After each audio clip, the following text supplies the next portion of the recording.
And welcome back, guys. We are here. Now, Get excited. I'm excited. I could barely sleep last night. I couldn't wait for day 3. I mean, that's what this is all about right now. Championship Sunday. Dude. Bringing it home. We are streaming live from the Atlanta Open. Welcome, welcome, welcome. Yep. Damian, what do we have in store for us today? Guys, we have for you. I mean, we're down to these are 8 people. The eight guys, and now what we're going to do is it's a single elimination, yeah, Thomas. All the marbles. So what happens if you lose, Thomas? What does that mean? You're out. Whoa! But all the people who made it to the top 8, yeah, they're in the money. They're in the money. They're getting cash money. That's true. That's true. So the top 8, we do have other players playing. So there are other brackets going on. There are other brackets. We will be jumping to some of those players. That's right. Throughout the event, but obviously we want to watch and see Championship Sunday, the top 8. That's true. The money bracket. That's true. A total combined cash prize for those top 8 players of $10,000. I mean. Wow, where does this even happen? Warhammer. We're talking about little toy soldiers, right? We're playing games here. We're winning 10 grand. So. Well, we want pro players, don't we? So yeah. You got to throw out pro money. And talking about pro players, look at who. Dude. I mean, not surprising, but can we get a list of these guys in this bracket? Oh my please? gosh, we got the top of the top, kind of roaming around. Like people in the it's pretty funny because people on the day 2 were yesterday. I heard some people talking. They're like, what the heck, man? On this day 2, I had to play against Sean Naden or Nick Nanavati. Like, how am I supposed to win that? I'm like, well, first of all, you were supposed to win it. That's on you. That's your chance to make it. That's your chance to break them, man. And they're like, what? And I was like, and if you don't win, here's the thing. Like, what did you learn from that game? Right. And so we've been seeing some fantastic play, some great sportsmanship. There was a lot of concern about, money's going to change things. That's true. And people have been playing fantastic games. Obviously, today is going to be where all the marbles are on the line, so we can see if they can hold it together. We got refs on every single table. I even said it right, refs. So, bam.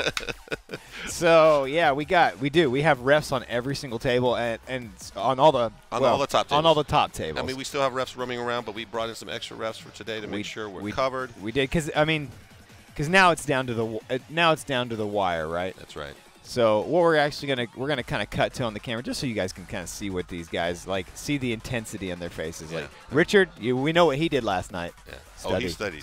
Study. He's a machine. And he's definitely going into this prepared. He's playing Austin Wingfield with his Chaos Knights, so we'll have him on the number 1 table doing the stream. That's right. Table 2 we'll have John Lennon versus Sean Naden, so that'll be a great match to watch. I think that's a really difficult match for Sean. I think so too. And there he is. I talked to him this morning a little bit, and he's like, laser freaking focused, man. Yeah. He's, normally we see Sean's like this kind of just lackadaisical and happy-go-lucky. Yeah. And he just somehow pulls out some magic, but yeah, today, there's a little bit of focus there. No, today he was like, yeah, no, I'm here to do some stuff, man. And he thought about it. He's kept himself hydrated. He even ate breakfast, which is kind of unlike him, I guess.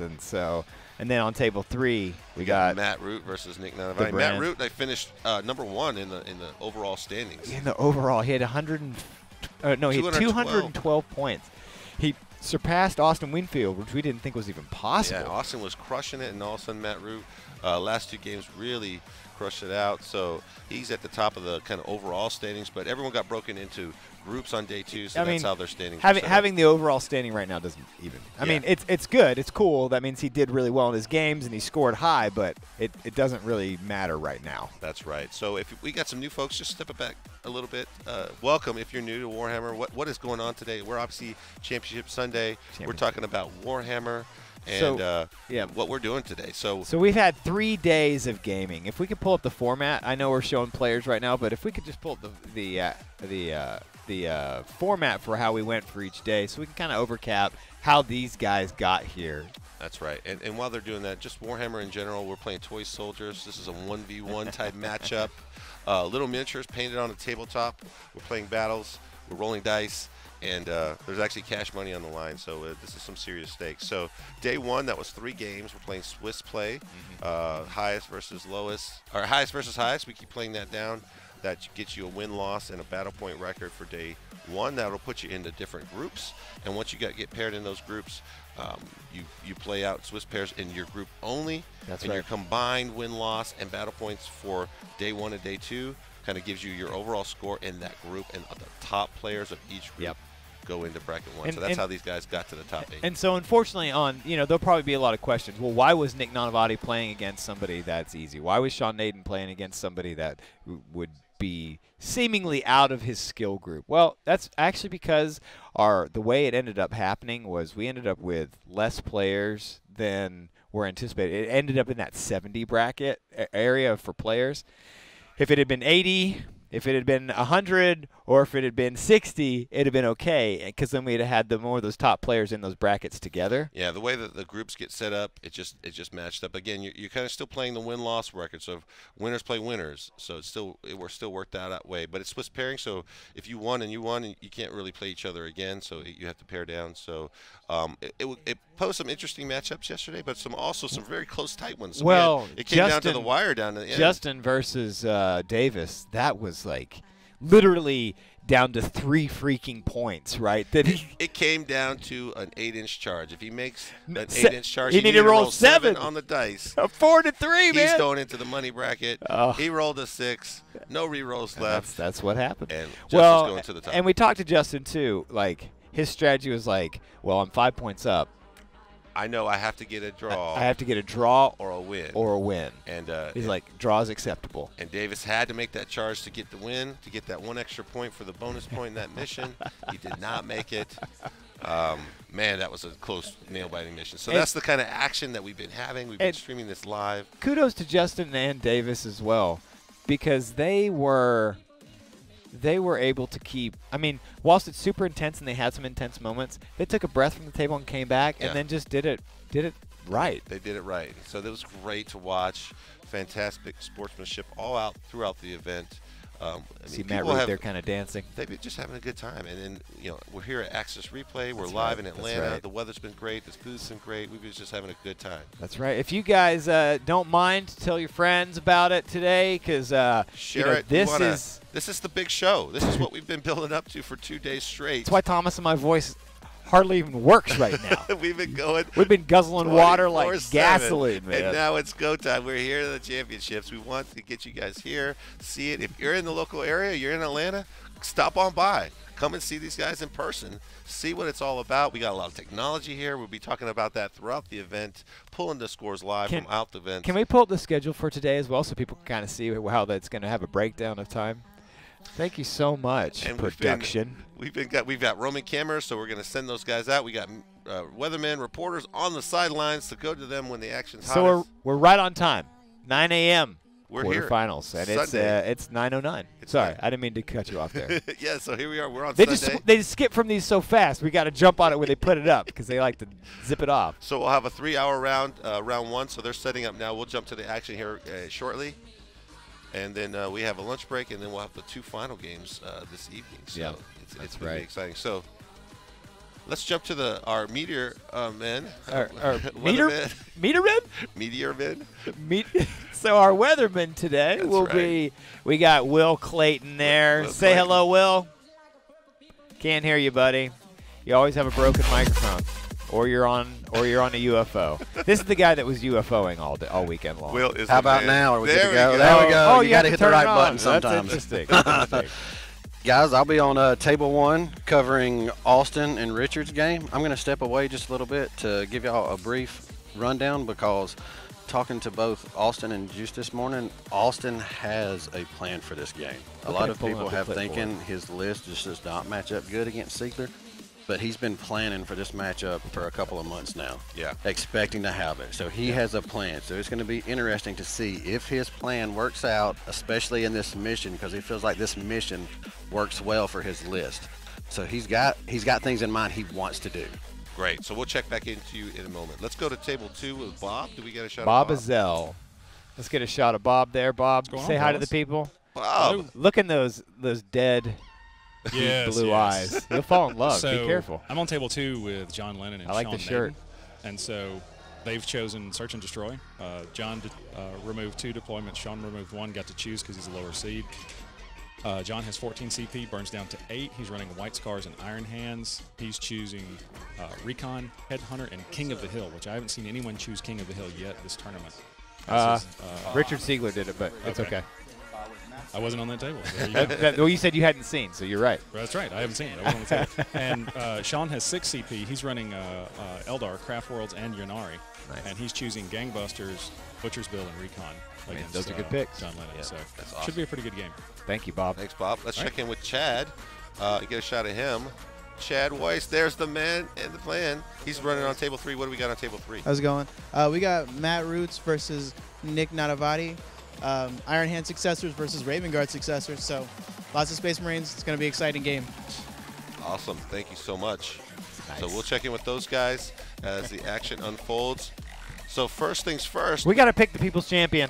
People's Champion. So if you are new to the event, welcome. People's Champion. Let's a quick rundown. What's the People's Champion? Well, about? Thomas and I love to play this game, don't we, Thomas? That's right. So we it's a love little- rolling dice. It's a little bittersweet that we're here behind the booth, not playing ourselves. Like we feel I could be playing Nick Nunavati right Man, now. I'd be smoking Nick Nadavati. But yeah, how can we get a dice? Of course, we're very competitive. So who's going to win, Damien and I? That's right. And so we came up with this idea of the People's Champion. That's so right. what the People's Champion is every round we'll pick one stream, One table. one table to watch. That's right. And we'll roll a die. The winner gets to pick who they think is going to win that match. That's right. And so at the end of the event, best out of 9. So who gets to 5 first is the People's Champion, the And winner. this next little part is Thomas's favorite. He's up 4-2. I am winning 4-2. So he just needs one more One win. more win, And guys. he secures it. And so what does that mean for you guys at home? If you are in the chat today, at the end of today, we're going to That's do a raffle, a giveaway. That's right. For whoever is the lucky winner, the People's Champion winner. Between Damien and I, will paint a People's Champion for you. That means That's you right. get to pick a character. We'll paint that model for you, and we'll send it out to you. So good luck to you guys later. Good luck to Thomas. All right, so We're going to do the what? Go ahead. yeah. So just also every round. Also, we're just giving out prizes. That's big. Yep, we So do. we got about 40 we'll be giving a minutes. brush giveaway right now. That's I believe. right, from the Army Painter. So if you hit exclamation giveaway to get that timer started, you'll get right. a ticket and raffle, and we'll be giving out away some Army Painter stuff. So It's let's go fantastic. ahead and do this then, whilst we're here. All right. All right. We're so rolling. You roll first. I've been rolling That's first. the way we've been doing I it. just rolled 6 right out of the gate. Roll me some dragons, and just Fire get this Drake. all out of the house. Oh no, it's a 2. Oh, what table are we even picking? David's face is super excited. Oh, we don't even know. That's okay. It doesn't matter. We'll pick the table in a minute. Oh, he got Yes! a 5. I won! Oh, he's got a Oh! chance. Woo! Can he pick the winner? All right. So Damien wins. Uh-oh. So which table are we So doing? now Is it I'll tell you what. Let's do. I like what we've been doing, where we've been letting the people kind of tell us what table they want us to focus on. All right. So I know you guys are doing giveaway posts in there as well. Let's go ahead and we got table 1. Remember, so it's Austin versus Richard. We got John Lennon versus Naden, and we got Matt Root versus Nick Nanavati. So 1, 2, or 3. Go ahead and post.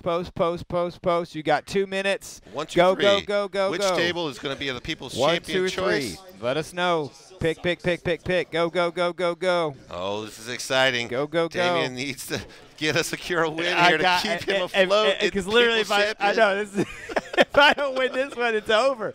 It's over. It was 4-1 yesterday. He barely got that other one down. So. Well, it's because you wanted Alex to pull it through. I mean, that's why you picked against John, because Yeah. Alex was your dude. yeah, I felt like John had a big advantage going into that match. I did win that roll off, and I was like, I think John will win this, but I really want to root for my boy Alex. He needed to do better than John, so it didn't work out for me. So Damien was able to sneak in a win there, and Thank keep goodness. the hope alive. I know. It's your bad decision let me stay in it, so that's great. Well, that wouldn't be the first time. We're not going to talk about bad decisions. So, yeah, guys. So we're looking at Got about 30 more seconds to post in there. 1, 2, or 3. Austin Wingfield is on 1 with Richard Siegler. John Lennon against Sean Naden, table 2. Matt Root versus Nick Nanavati, table 3. 1, 2, 3. Put your votes in now. Again, we'll go through and count we'll be it. jumping through all those games and the other games on the other tables, so That's don't right. worry about that. That's right. But this is for the People's Champion, so Damien's going to, since he won the roll-up, he's going to pick who he thinks is going to win. Because you rolled a 2. Precision 2. And I rolled a 5. So, all right, we're closing in 10, 9, 8, 7, 6, 5, 4, 3, 2, 1, 0. You're done. All right. We're going to go through and count that. I think it's a 1. It looks like it's, we got like, let's see what we got here. We got, okay, twos. Oh. table 2. Table 2, the count has come back. Sean Naden versus Sean John Lennon. Naden versus John Lennon. What's it going to be, People's Champion? So this is a tough one. So here's the thing, like Sean's list on paper. Now I've been screwed by this before. He's done this same rationale before, and Sean lost.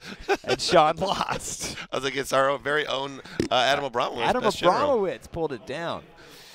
So I feel like you're going with Sean. Is that what you're telling me? I don't know, man.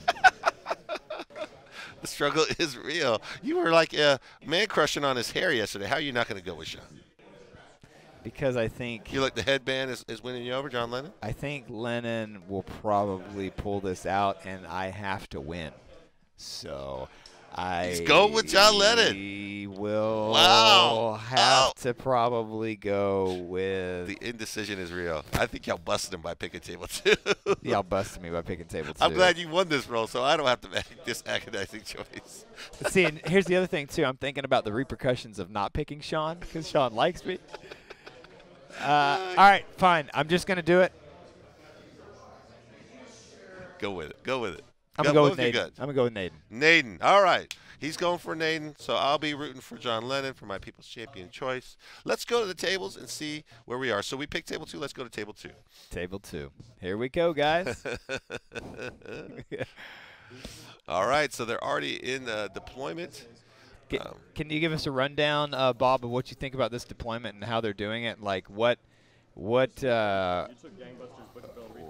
you think about the deployment? What is it? Search and destroy? Is that where we're at? Search and destroy. Yeah. And so John's deployed very much like he did yesterday in his last game against Nick, just into this table quarter because it's search and destroy. Yeah. His eliminators, his forward deployers are just outside of his deployment zone.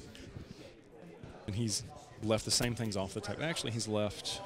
So there's only one character now with a set of Centurions off the table. Yesterday, he left 2 characters off. And everything's kind of castled up in this back corner.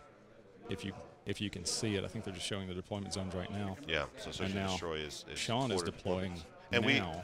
And sorry to interrupt, Bob. On our deployments, we have it here marked top left and bottom right. We're actually switching that to put them where the ruins are. That is true.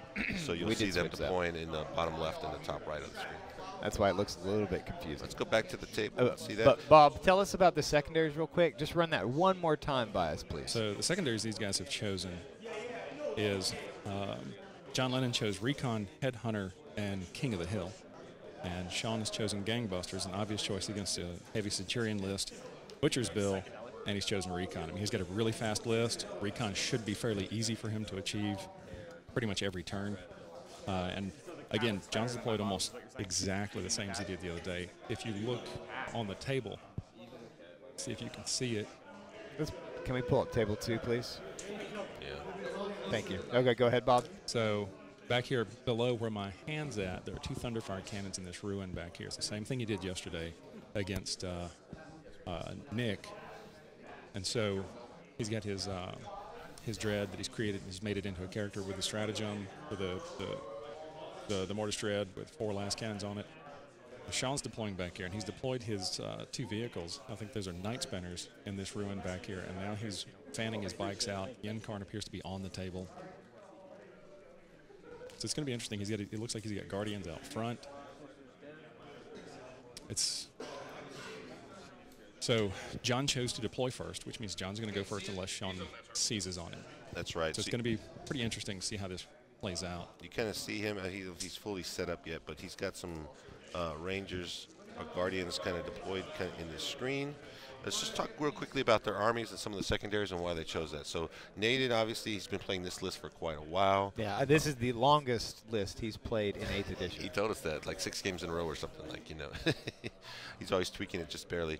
But this is you know, his tried and true Inkarn, Inari, Eldar list. So he's very familiar with it. It's got a lot of just like little bits and pieces. It's a cool list. It has a lot of tools in his kit to be able to deal with a lot of different things. It's very fast. It's very mobile. Everything is kind of based on synergy with all the different models, so you got to really tune it to play it right. He's picked Gangbusters. That choice is very obvious because of the way scoring works for Centurions. Every 6 wounds, a Centurion has 4 wounds. You'll get a point. So those guys are going to be crammed down his throat trying to kill things, so they're going to come to him. He's going to be able to pop those guys.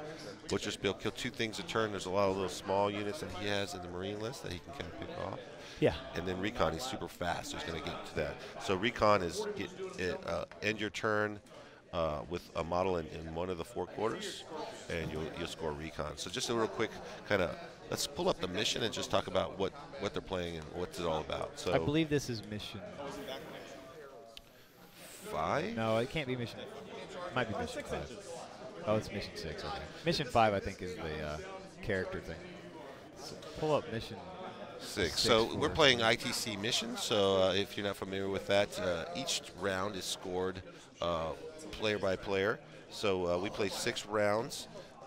Each player has a player turn in that, and that will comprise a 1 battle round. So they'll get a point for scoring a kill. They'll get a point for scoring an objective. The second player will have their turn. Same thing, and then at the end of the battle round, you'll get a point for holding more and killing more. So on this one, it is supposed to be 5 objectives. We don't have the 5th one on there on this diagram for some reason, but there's supposed to be one in the center. I think for Pro Tabletop, we've taken that center objective out. Is this the right mission? Definitely not on turn 1. Unless you fan that. Okay. Yeah, we've been taking out that center objective. Okay, so we did take Just that for the out. nature Well, of the rules. but for normally, when you see on ITC stuff, there is one in the center. And so the bonus here, and there are 5. if there's a character on 3 of the objectives, you'll get the bonus point. So each round will score. They'll score that, and you'll see that updates come in. Then they have secondaries. These can be scored at any point throughout the game, up to 4 points. We kind of went through Sean's secondaries. Let's go through John's secondaries. So he picks Recon, and so he's playing a Space Marine army, White Scars with Centurions. He's got a mix. I kind of actually agree with Chat. I think that is not a great pick against Sean because of the speed that Sean can do. Thunderfire cannons don't really matter that much in this against Sean. I mean, he's got some little guys. He's got some stuff, but it's going to be tough. But I those mean, Lennon's army is about outflanking and getting into combat and really assaulting. So he's going to have units all over the board. We've seen that come up. We'll pull up their list in a second, but yeah, Recon. Actually, let's go to the list while I talk through the secondaries. Well, and I do think though, I agree with Chad on this because I think, okay, yeah, he spreads out, but Sean can get there and be like, cool, you're not going to get this next turn. How are you going to get over here now? Right. Like, that's just the nature of Eldar. That's right. I mean, that's a choice that they make, and we've seen it where people have chosen a secondary thinking that's how I normally play this game, and their opponent's crafty enough to deny that, and they end up losing. So that's an interesting point. You're right, but I think these guys are not really falling into traps. So it'd be interesting to kind of talk with John and see like, how did you feel like you were going to get that for 4 turns? Yeah. So Headhunter is the second choice. That's killing characters. So obviously there's a lot of characters. That Autarch on bike, the Inkarn, the Spirit Seer, the Cat Lady. So there's a lot of characters in this yeah. list. You got to get some work done to get to those guys. That's but, right. If his Centurions are getting in and doing work, like he's winning that game. So that's guys that's going to pick. And then Kingslayer. Yeah, Kingslayer. And that's off of the Inkarn. All right. So real quickly, let's go to the list. So actually, Headhunter doesn't count for the Inkarn if they don't stack, right? Headhunter and Kingslayer? Kingslayer, right, that's right. Yeah. Yeah, so John's running Space Marines. He's got White Scars mixed. He's got some Centurions, a couple squads. He's got some Eliminators, a couple Thunderfire cannons, a bunch of Intercessors and Scouts. So Centurions. you see just a lot of Centurions. We know how that looks And played. then Down the to the Eliminators. C's roll. All right, we're down to the C's roll. Let's Let's go drop to camera table back 1. on table 2, please. Table 2. So you see the Okay, Cs? let's try to get that. There's the handshake we saw. Top down. Sean held out a handful of dice and allowed John to choose the die he was going to use to seize with. We We love this. A little mental bit of tactics. gamesmanship right at the front. All right. Get Oh, in he his head. rolls? 4.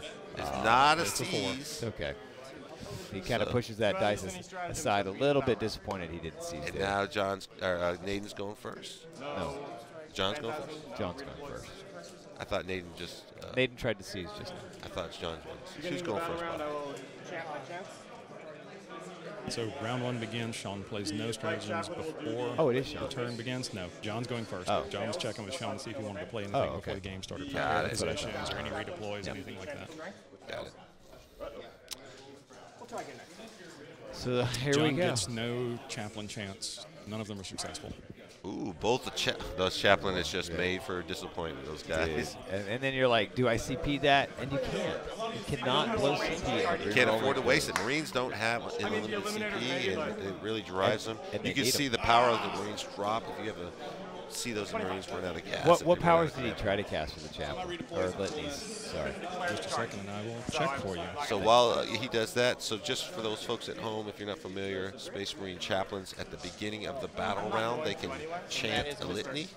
If they roll a 3 or better, that chant is inspiring, and it goes off. So different you have to choose those before the game begins, so they only have certain ones that they can cast, and we'll see which ones each Basically, one it's the chaplain just yelling at people, being like, do better! yeah. Typically, for the White Scars, you'll want pluses to your charge. There's a bonuses aura that will give units nearby extra movement when they charge in advance. So John tried Litany of Faith, Okay. which is It's protection against mortal 5 up wounds. against mortal wounds, and Mantra of Strength, which is adding 1 to attacks, strength, and damage of melee weapons. Well, so those are good ones, but he didn't get them off, so don't mean much right now, do they? What are they measuring right now with the tape measure? Looks like movement. So this is we're jumping, for those of you new here, this is the movement phase, and he's just seeing how far he needs to be out of range for the threat of those guardians right there. So they have some shooting, and he doesn't want to make sure. Because scouts are pretty weak for that, and if he's using those guys, I believe that's scouts on. Is that the eliminators? Those were intercessors he was moving into a crater. So he's moving those guys into cover here. He's just lining up so he can make sure he can just pop some shots here, and also kind of protect his lines from things coming in. You also see him using this ruin here to get line of sight protection. It creates a big pocket for his eliminators and centurions to hide behind, and uses that as a deterrent as he kind of crosses over. Infantry can move through the wall, so that allows a big bubble to What charge. you guys can't see right now, if you look on the board, you're good.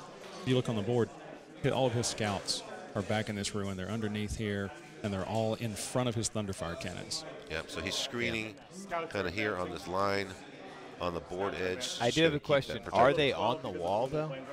Are they within an inch of the wall? They are, but he's moving them out right now. They advanced out. There you go. Oh, scouts are coming out of the booth. There you go. So you see them moving out.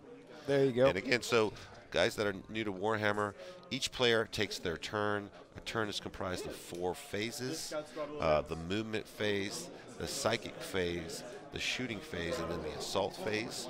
Each player will do all of their movement. Then they'll go to the psychic phase if they have any psychers to cast psychic powers. Those are like magic spells. That's right. They'll roll 2 dice for each spell to see if it goes off. There's a casting value. Their opponent, if they have psychers of their own, can attempt to deny right. by beating that dice roll. And if they're in range, and then we go to the shooting phase. We'll shoot each individual unit. Those units can target models individually. They'll roll dice based on their weapon profile and range. Armor saves, hit rolls, wound rolls will take place. And then we'll go to the assault phase. And if anyone's within range, they'll roll 2d6 to try to make a melee assault and get in hand-to-hand And fighting. 2d6, guys, just for those of you, if you don't know what that means, that is 2 6-sided dice. They'll roll 2 dice, Anytime add up we the say total. d6, that just means 1 dice. And then they'll try to see how far those guys go. Let's while he's doing that movement, let's go. That's a great shot there on the camera of him moving Look at moving those his guys. different movies.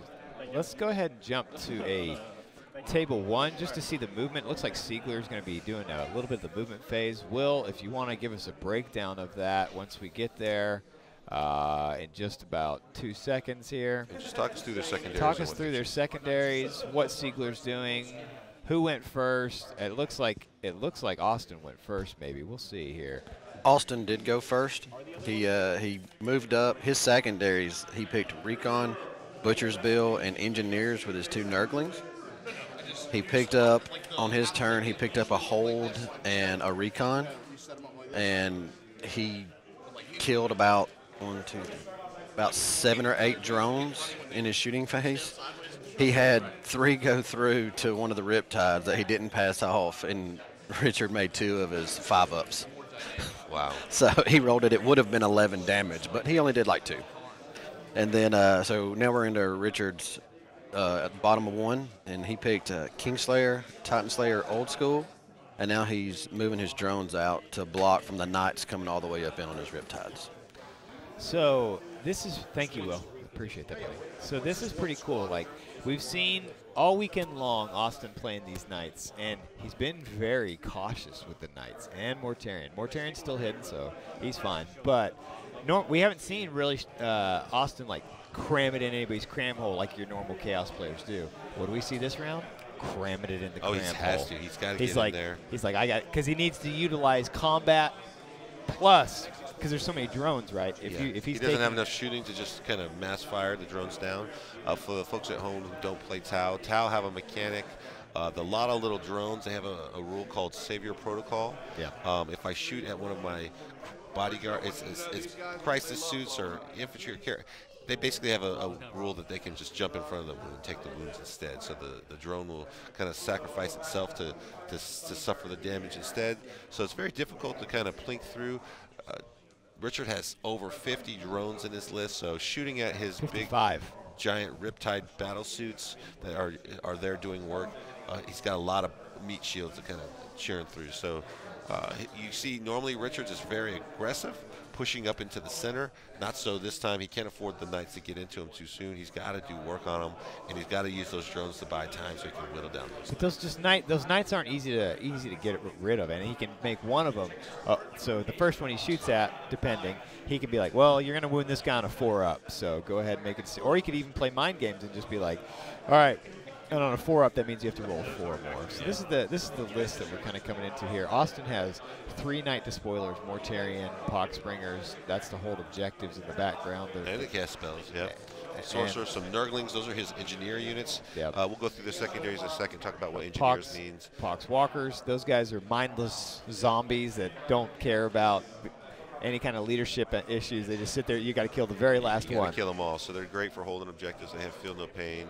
But what really is disgustingly resilient, what really is kind of the big piece takeaway here is Mortarion and the 3 Knights. Those are big, heavy, expensive units, very elite, very tough. Yep. So he doesn't have a lot of points left to kind of fit that in. So he's got the kind of the bare minimum to kind of create units for that. Going over Richard's side, we got just a couple of standard Riptides, 3 Riptides, and just drone after drone. You just see drones. And then he's got the 2 commanders and then the 1 Cold Star. Yeah, he's got a Cold Star Commander. He's got some units of Fire Wars. There you go. So you got a good shot there. And to answer a question here in the chat, do Morty's wings, normal wings, are they covered by the ruins? 100%. Yeah. These ruins will cover just about any model that's a ground model in the game. You can hide behind it, and that's so even if he even a Knight the ruins are tall enough to hide. You could actually hide 2 or 3. There's a great Knights. shot. You can there see Mortarion completely covered up. No line of sight to Mortarion. Again, some of the Tau weapons do ignore line of sight. Those SMS missiles that are on each one of the Riptides. But they're not that high strength, so. And he's in cover. Yeah.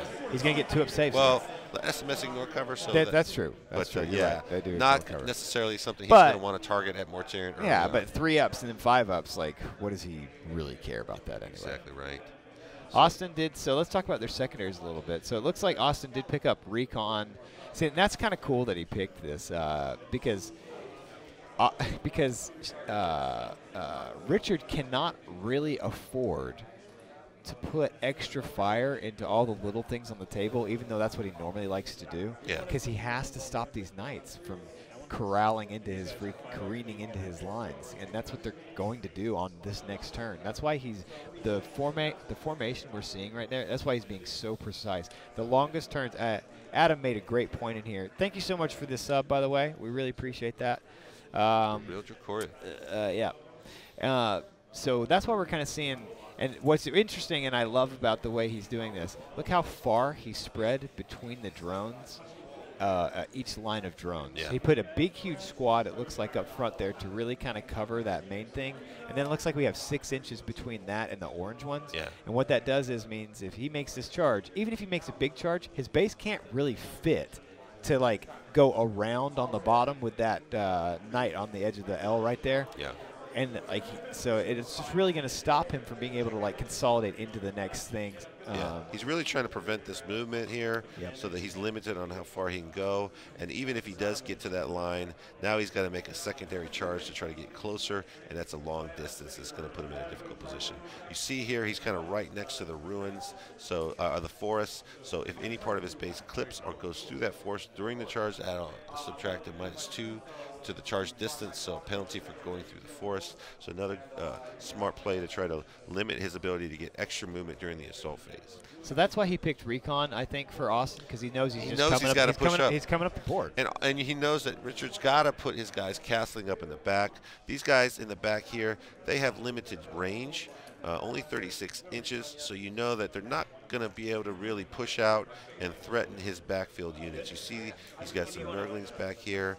He's got some Poxwalkers here that are just kind of hiding in the wings, staying out of range so that he can't get easy kills. And I love it that he put both the Nurgling squads onto that back objective back there. He's like, cool, like, you're not going to stop me from getting engineers, at least for a couple turns. Yeah, so talking about engineers, you pick 2 units. They have to be multi-wound, multi-model units. Nice.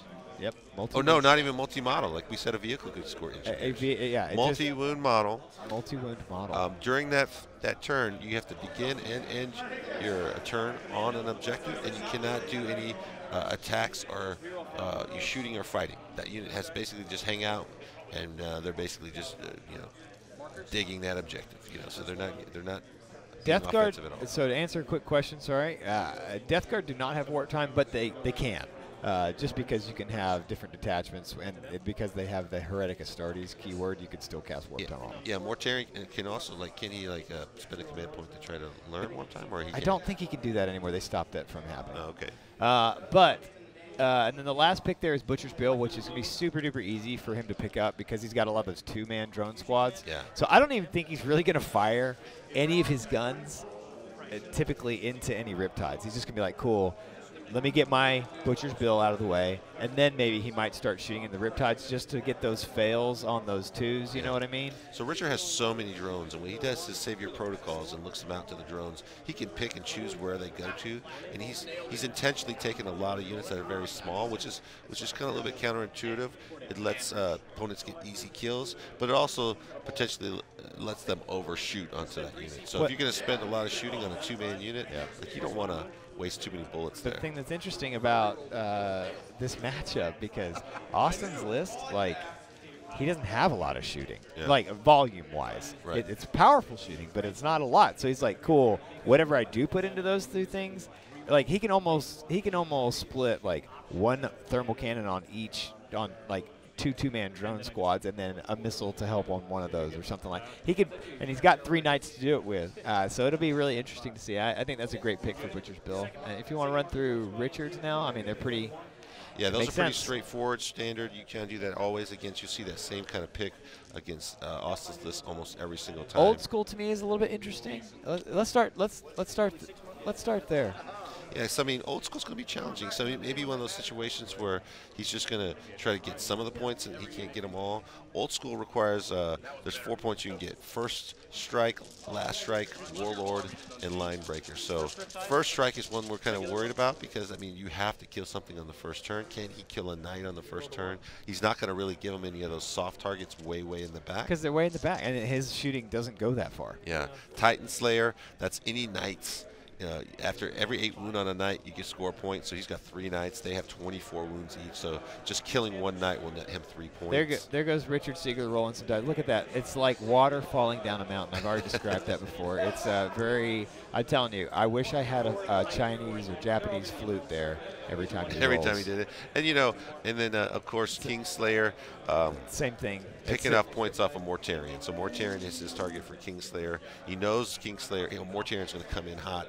If he wounds him, he'll score points. That's right. So he doesn't even necessarily have to kill him all. So what I'd love to do now is jump over to table 3 and a little bit and see how Nick Nanavati's holding up against Matt Root. we'll come back to table 2 in a little while, where People's Champion is. And good luck on this shooting phase, Richard. I hope that we'll come back and see what he does. Let's go to table 3 when we get a moment, please. We'll see. We'll kind of go through. Chad, can you give us an update on table 3, what the secondaries are, and where we are? Yeah. So table 3, Nick has chosen Butcher's Bill, Gangbusters, and Old School. Matt has chosen Butcher's Bill, Old School, and Headhunter. Currently, Matt is going first. He spent 2 to redeploy the Centurions up front. And he also has a 6-man Centurion squad and a 3-man Centurion squad in reserve. He did go first. There was no C's from Nick. He redeployed some Centurions up front. And right now, these suppressors have been going really hard into the Redemptor Dread. And right now, he's also just taking the Eliminators and just trying to flank off some of the characters behind that wall in the very back over here. Let's see. That was just Eliminators. Okay, so shot. He's probably going to assault with these Centurions that redeployed up front to the scouts to try to wipe them out and get closer. But that's what we got right now. It's going to be an interesting game.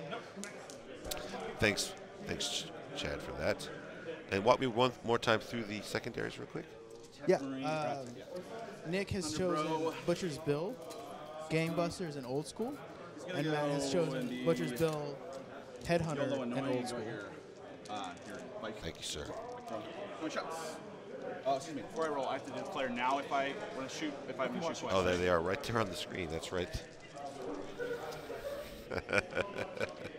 I'm sitting here with my pen and paper. It's day 3, and it's the first game of the Atlanta Open. Welcome, everyone. So, really quick, yeah. So, why did Matt Root go through these? Let's talk through that a little bit. So, he's going first. Headhunter. Nick's got a lot of support characters in the backfield, supporting those dreadnoughts, giving them rerolls.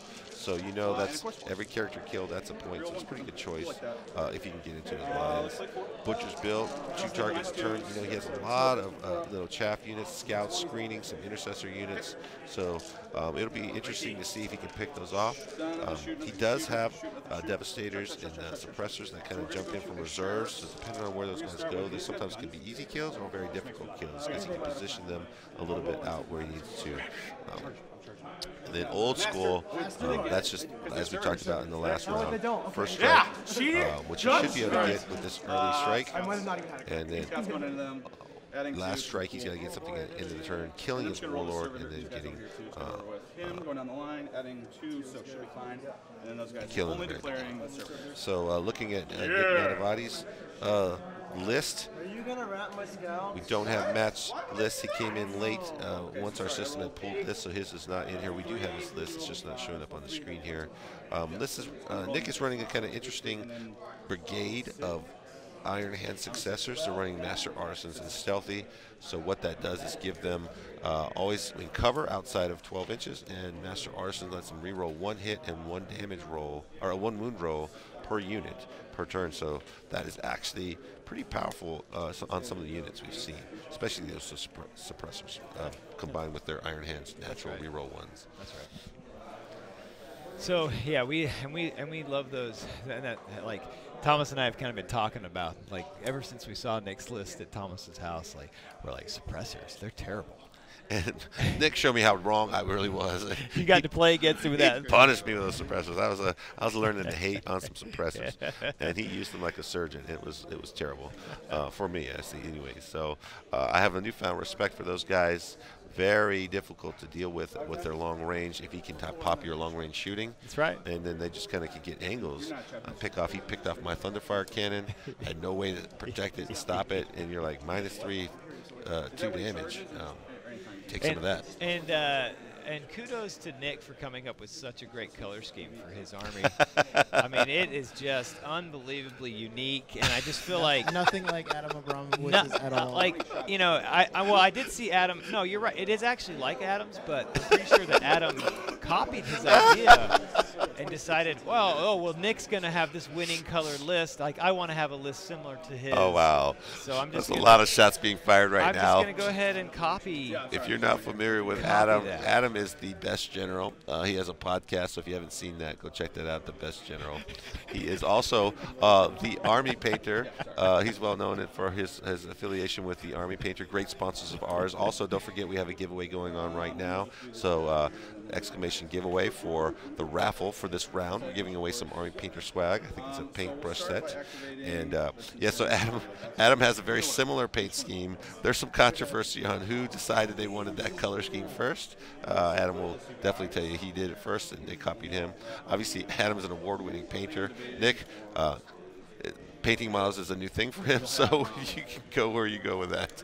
But Nick also has that same kind of mint teal green color scheme on his Marine. So kudos to Nick for getting some paints done. Check your movements also. That's distance. So yeah, that's pretty. So we're back on just kind of watching Nick do his movement phase now. I think, is that correct? This is still. This is still Root's turn. It's still Root's turn. He's doing the assault phase. He's sorry. trying to wrap those scouts right now, or wrap some other units. You know, Nick and Matt Root have very similar skin tones, so I see how I got that mixed up.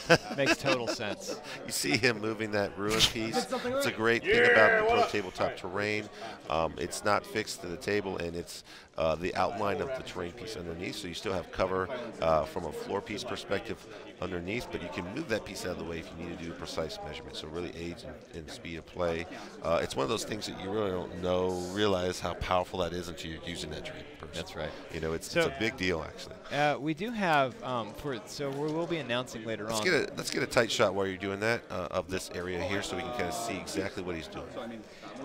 We will be doing an awesome giveaway today. Well, not even giveaway. This is an earned thing, actually.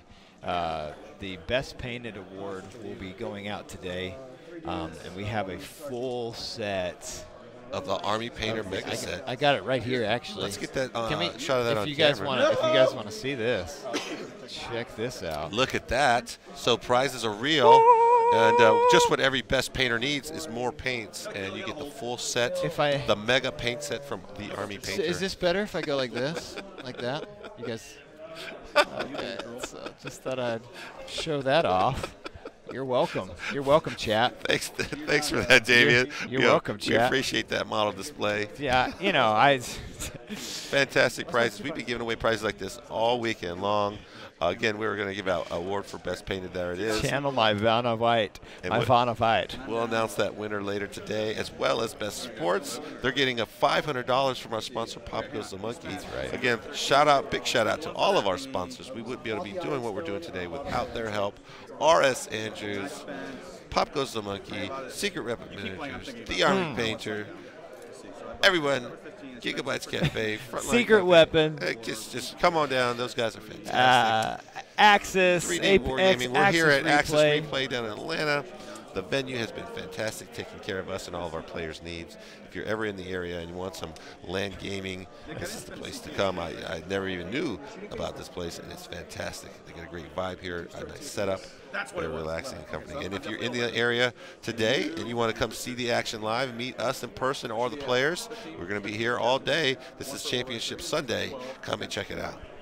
So whilst we're doing Matt's movement still, let's jump back to table 2 and there's that action shot of Matt doing Matt things. So he's really trying to wrap those scouts so he can keep those guys protected from getting give shot. us an update on on table 3. Yeah. So yeah, he managed to get in with the Centurions and the scouts. He managed to wrap Nick's scout unit table right 2, in front. John's first turn ended with him. He held one, killed one, and he sniped out the Spirit Seer with Quicken. And now Sean is moving up. Doom did not successfully go off on the Centurions. He's moved his Harlequins up, and now he's into his shooting phase. Okay. We'll come back to you, Chad, in a second. Let's keep an eye on this table right here. Yes, you will get an update on scores. We will, at some point during the day, we'll start showing the scores on the left from the other matches. Because of the bracket system that we had, It was a We had little to bit retune wonky. the We're having to system so that retune the it- system. So we got some guys working on it, and we'll be able to show those other stuff. But we so could sorry check in about on that. the scores as we do it. So you'll see here, Sean's got his Skyweaver bikes, the Harlequin bikes. They're rolling up. Who's shooting at right now? So 5 in charge. Or being charged. He's shooting at scouts. So we got some scouts getting shot.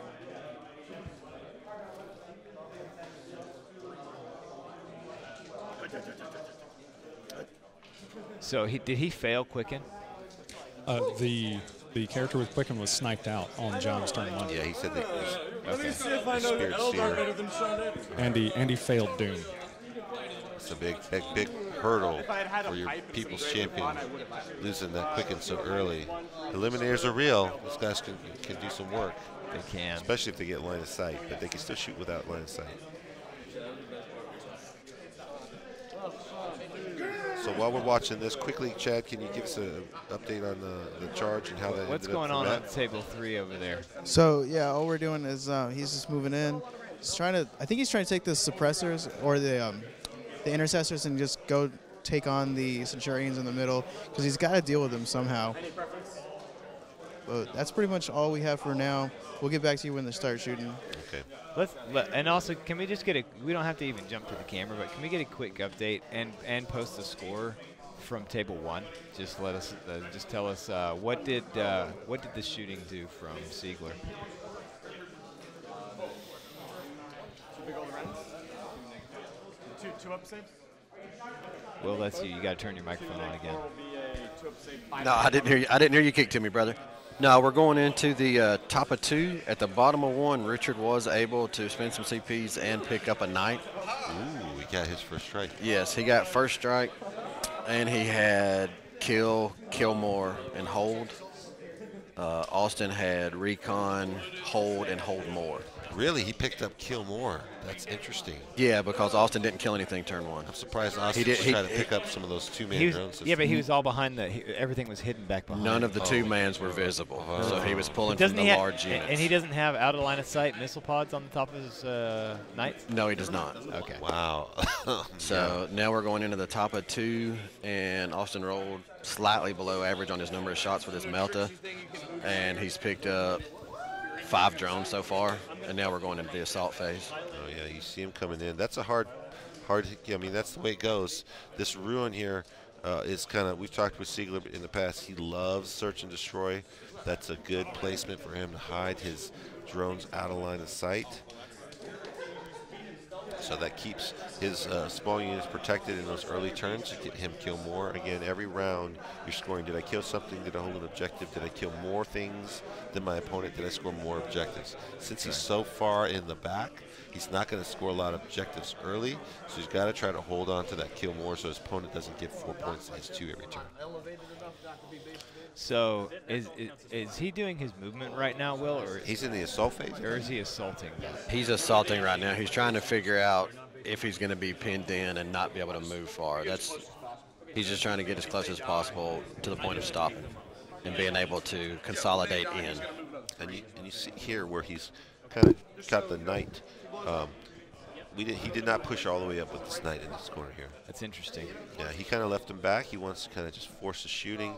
He also doesn't want. Tau has an ability where they can just stay still and just reroll all hits to shooting.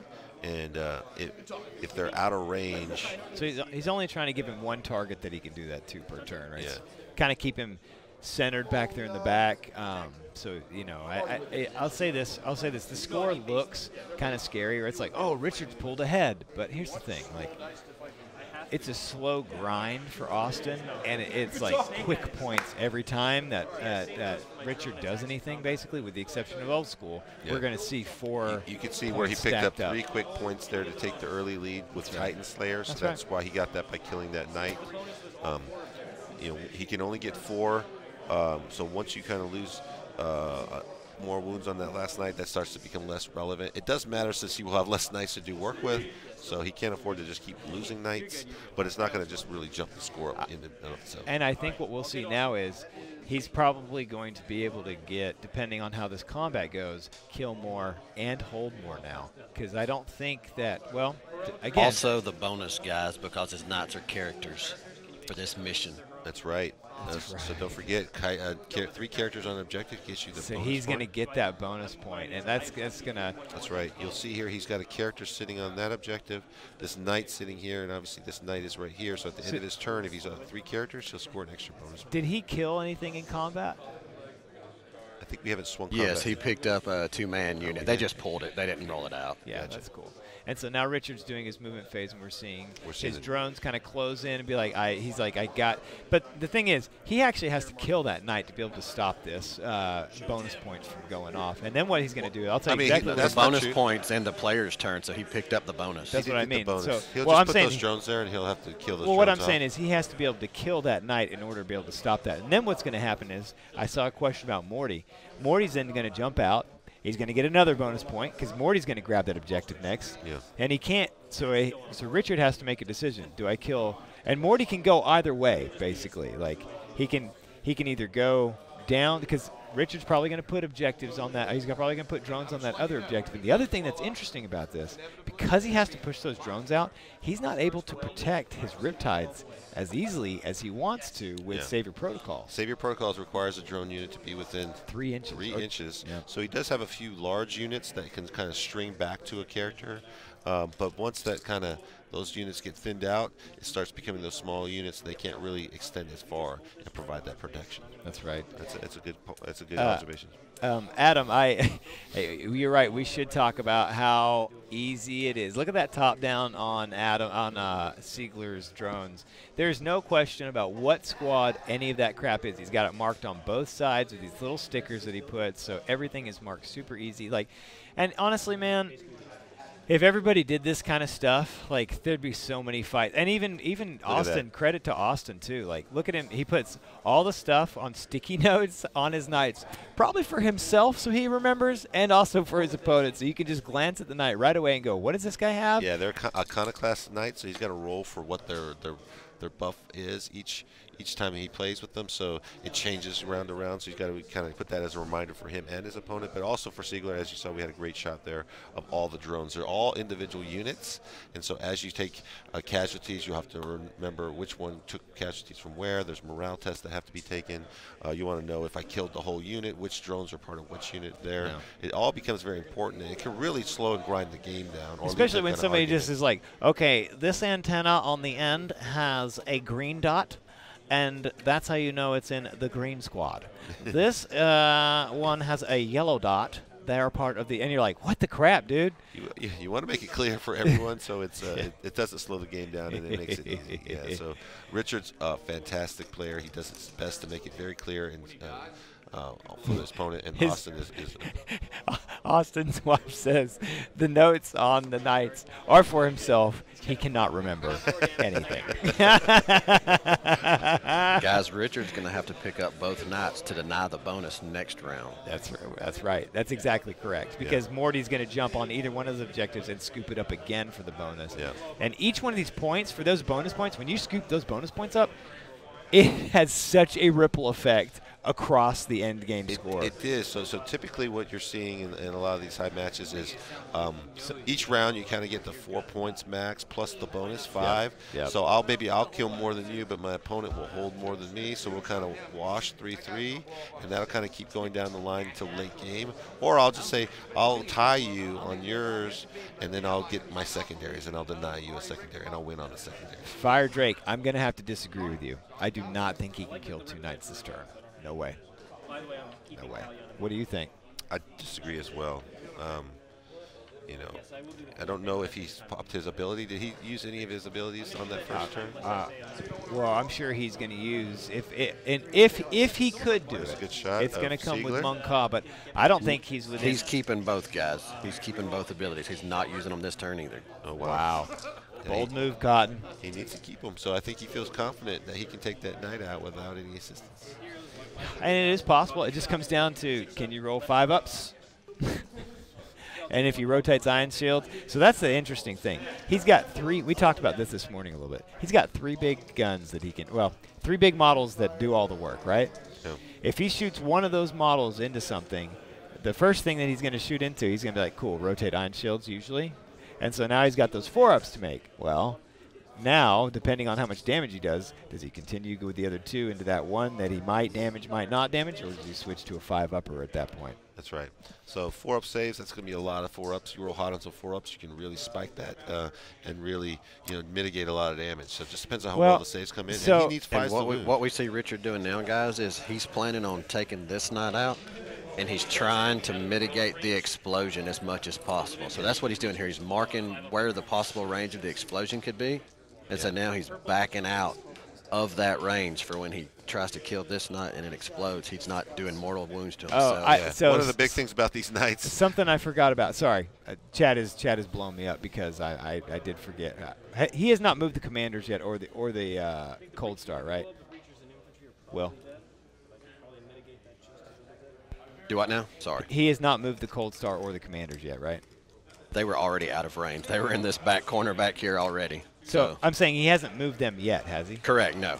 So I did forget about the Cold Star, and that is a lot of damage out of those dudes. So yeah, it depends he may or on may not push him up. Again, he's marking that range.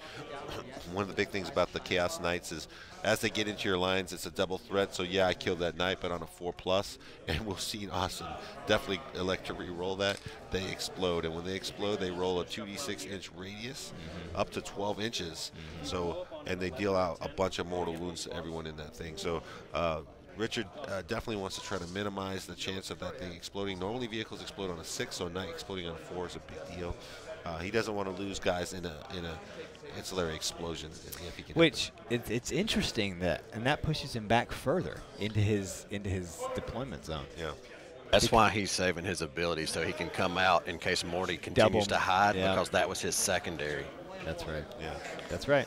Again, Kingslayer, you expect Mortarion to just be rushing, punching in your face, and we've seen Austin really play him conservatively in those early rounds to really kind of deny those Kingslayer points. Do the commanders have the jump, shoot, jump rule? That's an old rule from 7th, I believe. That was a question in the He chat. did not take the relic, fellas. He did not take the relic. Okay. Cool. So he did not take that relic. Hey, Stig. We got Stig in the chat. You guys know Tabletop Tactics. This is... That's the celebrities in the house. This is Stig here. You guys know he's an AdMech player. Really, really nice guy. A beautiful man. Everybody loves him and knows him. It's Stig. Stig in the house, guys. Thanks so much for joining, Stig. So, thank you, buddy. If you like what we're doing, please share it, stream it. We're in Championship Sunday. Facebook, like us. We got a lot of awards we're handing out, so please share this with our friends. We want you guys to share in the enjoyment that we're having today and watch some fantastic competitive 40K kind of at its peak here. Holla 15, you're right. Tabletop Tactics is the best. I love Tabletop Tactics. We are big fans here. So we actually are. Kudos to those guys. Kudos to those guys. So now we're going through that. Let's jump to table 3 real fast for me when we get a sec. And get an update on the Nanavati root game. See what Nick did in response to that crapping in his lines. So they're finishing up right now in the assault phase. Nick did manage to get a lot of stuff dead. There's a lot of stuff dead. Yeah, words. He killed all the suppressor units. He killed 1 eliminator unit, 2 scout units. He charged in with the Smash Captain onto the Centurions. Matt played Transhuman on the Centurions and made 2 saves. So he did not kill any of the Centurions there. So they're sitting ready. I'm sorry, he killed 1 of them. So they're ready to go now. But, it's going to be tough. Nick's still got a lot of stuff coming in. Matt still has stuff coming in. So it's still anybody's game going back and forth. I believe right now they're almost equal on their points. They both have First Blood. They both have... kill something, hold something. So, Chad, what did he kill those eliminators with? Is he able to see them with something? Did he drop in the drop pod yet? No, he is not. He shuffled the Contemptor Dread over to get some line of sight on the ones that were in the middle here. He then shot the Scorpius and killed, I believe, the other 2 units. Or sorry, he killed 1 unit with the Scorpius and then killed the eliminators with his second volley of the Scorpius. Awesome. Thank you for that. So we would love to, like, similarly, as far Adam talking about the referees. We're not really going to interview the referees. It's if you notice on sports, the only time that they really ever do that is when it's like a 40-year anniversary or something like that. You can get a lot of bias thing. It just is not very appropriate. Yeah, they're working hard in the background. We love what they do. We would love to have them here in cameras, but they got a work job to do, so we're going to let them keep doing it. But good job for those guys. So yeah, it looks like it's a little taking a back and forth here to see who can preserve their fighting units. Nick's holding his suppressors and his devastators for opportune time, just picking off wounds. Set the Smash Captain in to pick off some of those Centurions. Didn't get them all, but did pick up one. So it'll be interesting to see. Transhuman physiology, like. Yeah. That is one of the most single coolest stratagems I've seen GW do in a long time. And so what you don't know, what that is 2 command points. It makes you ignore wounds on a 1, 2, or a 3. So that Smashing Captain comes in. He's potentially wounded on 3s or even 2s. Now if you pop Transhuman, those 1s and 2s and 3s don't actually do any damage at all. So you're limited to only wounding on a 4+, so that really limits how much damage they take. So a very powerful stratagem to kind of minimize damage. It is quite pricey at 2 command points, so you can't quite afford to do it all the time. Worth it. But in the key As moments, you saw. absolutely can save units' lives. Yeah, so we are 1 away, you guys, from getting 100 subs. So that's right. So if you like what we're doing, hit that subscribe button. We love it. It supports us so much. It lets us bring this fantastic content to you guys. We plan on bringing more to you and improving the stream. If you like what you're seeing, hit that subscribe. If you're a member of Amazon Prime, you get a free Twitch there subscription. it is! We have it. Skin job. I don't. Can we say that? Are we allowed to say that? But thank you. 100 subs. A milestone moment. Milestone hit. Thank you so much. Oh, guys, honest to goodness, it's amazing. Thank you so much, buddy. We appreciate it so much. There's a good shot of the teams. We got the guys under the cameras and the lights going live. They're really playing hard. Let's check in on some of the other. Let's hit table 2 real fast. Yeah, see where John Lennon and Sean Naden are. Because this is our people's champion. So what has Sean done in the meantime? In Sean's turn, these Harlequins came up, jumped into a bunch of Eliminators up here. He killed 1 unit of Eliminators and brought his Guardians and his Autarch in. And so he's wrapped one of the surviving units of Eliminators. He killed 1 unit, so he and John killed the same amount. They hold the same amount. Some powers didn't go off. Night Spinners fired at a Thunderfire cannon, and John made exactly the saves he needed to save one of his Thunderfire cannons. Ooh. And so this Eliminator has bailed out of combat, and now John's moving. And he did get the Litany of Faith off, I think, on his Centurion unit. Okay. Ooh, there you go. So he's going to deny some mortal wounds. Why that's important is Sean has a lot of psychic powers. He can cast Smite and other powers that deal mortal wounds that basically ignore your save. So without that power up, he would just be taking wounds on his units, and he can't afford to just lose wounds on those guys without any kind of save. Saving that Thunderfire cannon, that's clutch because they're manned by Tech Marines, basically mechanics, so they can fix them. So if it doesn't die, you can automatically fix them. So leaving that unit alive and still allowing it to shoot and also giving a chance to heal it back to full power, pretty good. So you definitely don't want to have Thunderfires firing on you, and getting the chance to take them out is huge. That is a big deal. So at the top of the turn, John shifted into Tactical Doctrine. Yeah. And so that's for all of his Hurricane Bolters. Yeah. So for Space Marines, they have combat doctrines these turns. They have Devastator, Tactical, and Assault. Usually, you see a lot of Iron Hand players just sticking to Devastator doctrine. What that lets you do is ignore extra AP on heavy weapons. But this particular list, he's got a lot of rapid fire and assault weapons. Yeah. So switching to tactical makes those -1 AP. Yeah. And since their base is AP nothing, and now they're going to AP 1, a lot of flamers, a lot of hurricane shots. That's a bucket load of dice. Yep. Now doing extra AP to their armor penetration. So that really puts a hurt on any kind of saves that Sean's going to take. There was a question earlier about refs at each table. So On these top tables, we literally have. Can we get a shot of one more time of just the floor? The floor, and so we can actually just the refs standing at each table. That'd be kind of cool. So you guys can kind of see these guys are. It's not anything aggressive. It's just so that we. There we go. There's a ref. There's Alexis. There's a ref right there. She's not happy about being on camera. She doesn't have a choice. Welcome to the internet. And so, yeah, keep it on her for a while. Get out of the picture. And then we have the other refs. We have one of those at each table. And the point of that is just so, number one, there we go. You can see another ref posting up next to Austin. Yeah, so if there's any confusion or any clarifications needed, we have a ref right on hand. There's no calling for a ref or wasting any time.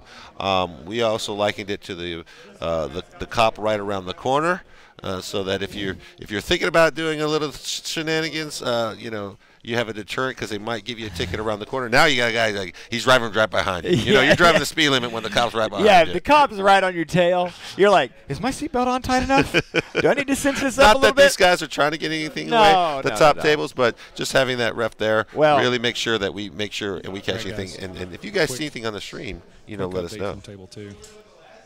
So what's happening on table 2? So John is bringing his Centurions in now. So he's finished with movement, and he's dropping his unit of assault Centurions onto the table. And that's up there at the top?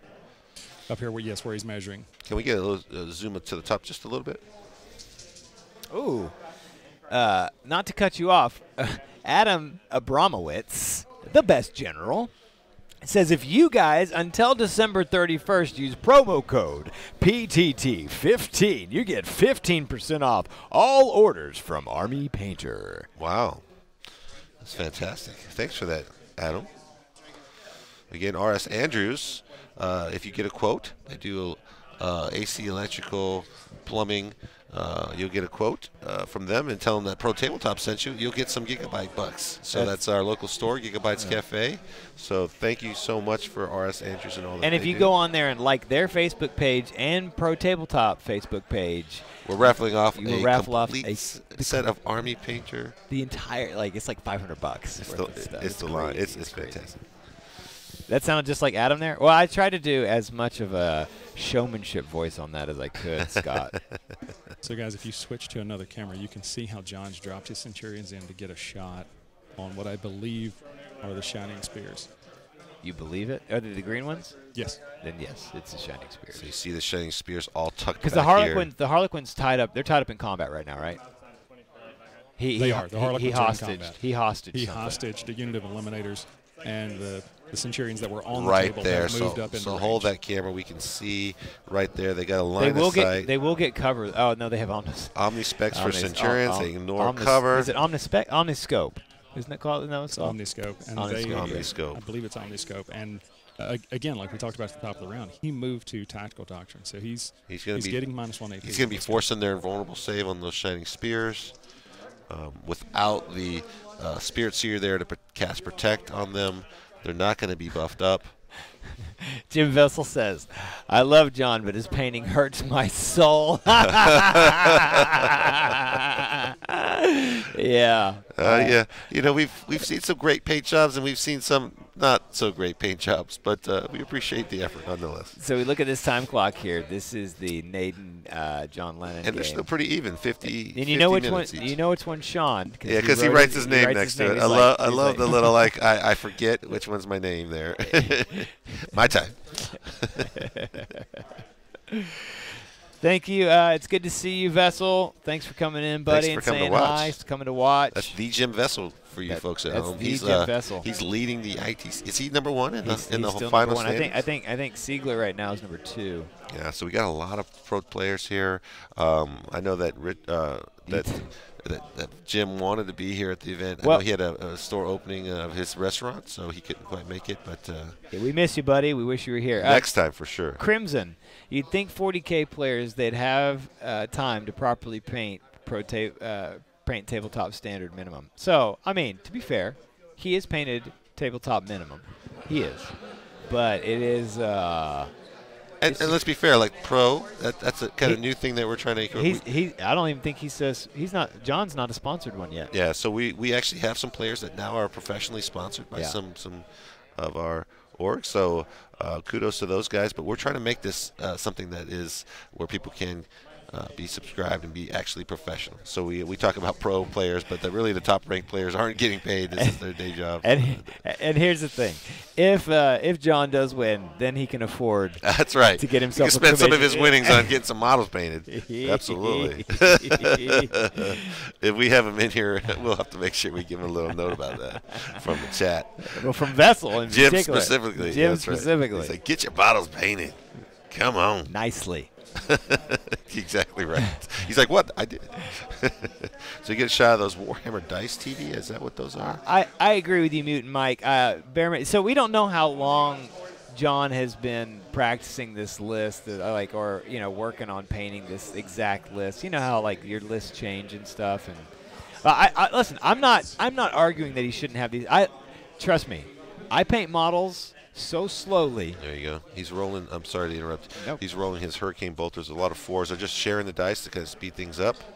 And he's taking his saves. Wow. He needs 4 ups. Each 2 wounds is a dead Shining Spear. So he rolled pretty well there. So he lost 3 bikes. So that was his second round of shooting. He lost 1 to the first round. All right. So I think we want to jump to table 1. Keep us posted, Bob, as this goes down. See, we got some action on table 1. This So is correction, 2 in the first round of shooting. So he's lost 5 of those Shining Spears total. 5 Shining Spears. Ouch. Okay. All right, look at this. So we've it lost looks like the knight. We lost the knight over there on the We corner. lost another knight. So we kind of knew that was going to happen. Yep, here. And Yep. now Austin is trying to figure out how long he can make this happen. He is leaving Morty still in hiding as much as he can. Yes. He made the comment that Richard is playing it smart, being very, very patient, saving his abilities, staying castled back as long as he possibly can, playing for the late game. He's snaking those drones. So is he going to be able to get 3 characters on objectives again? So right now he's got the 1. He's and got the 1 2. up top. He's got the 2. I just didn't know if there's a I don't- character in the Nurglings over there because there's like Yes, there's a character in each Nurgling. So there's a he'll character pick up back the in. so bonus he will again. pick up. He will pick So up he that doesn't bonus have to again. expose. So he doesn't have. Mortarion. I thought he would have to use Mortarion, but he doesn't.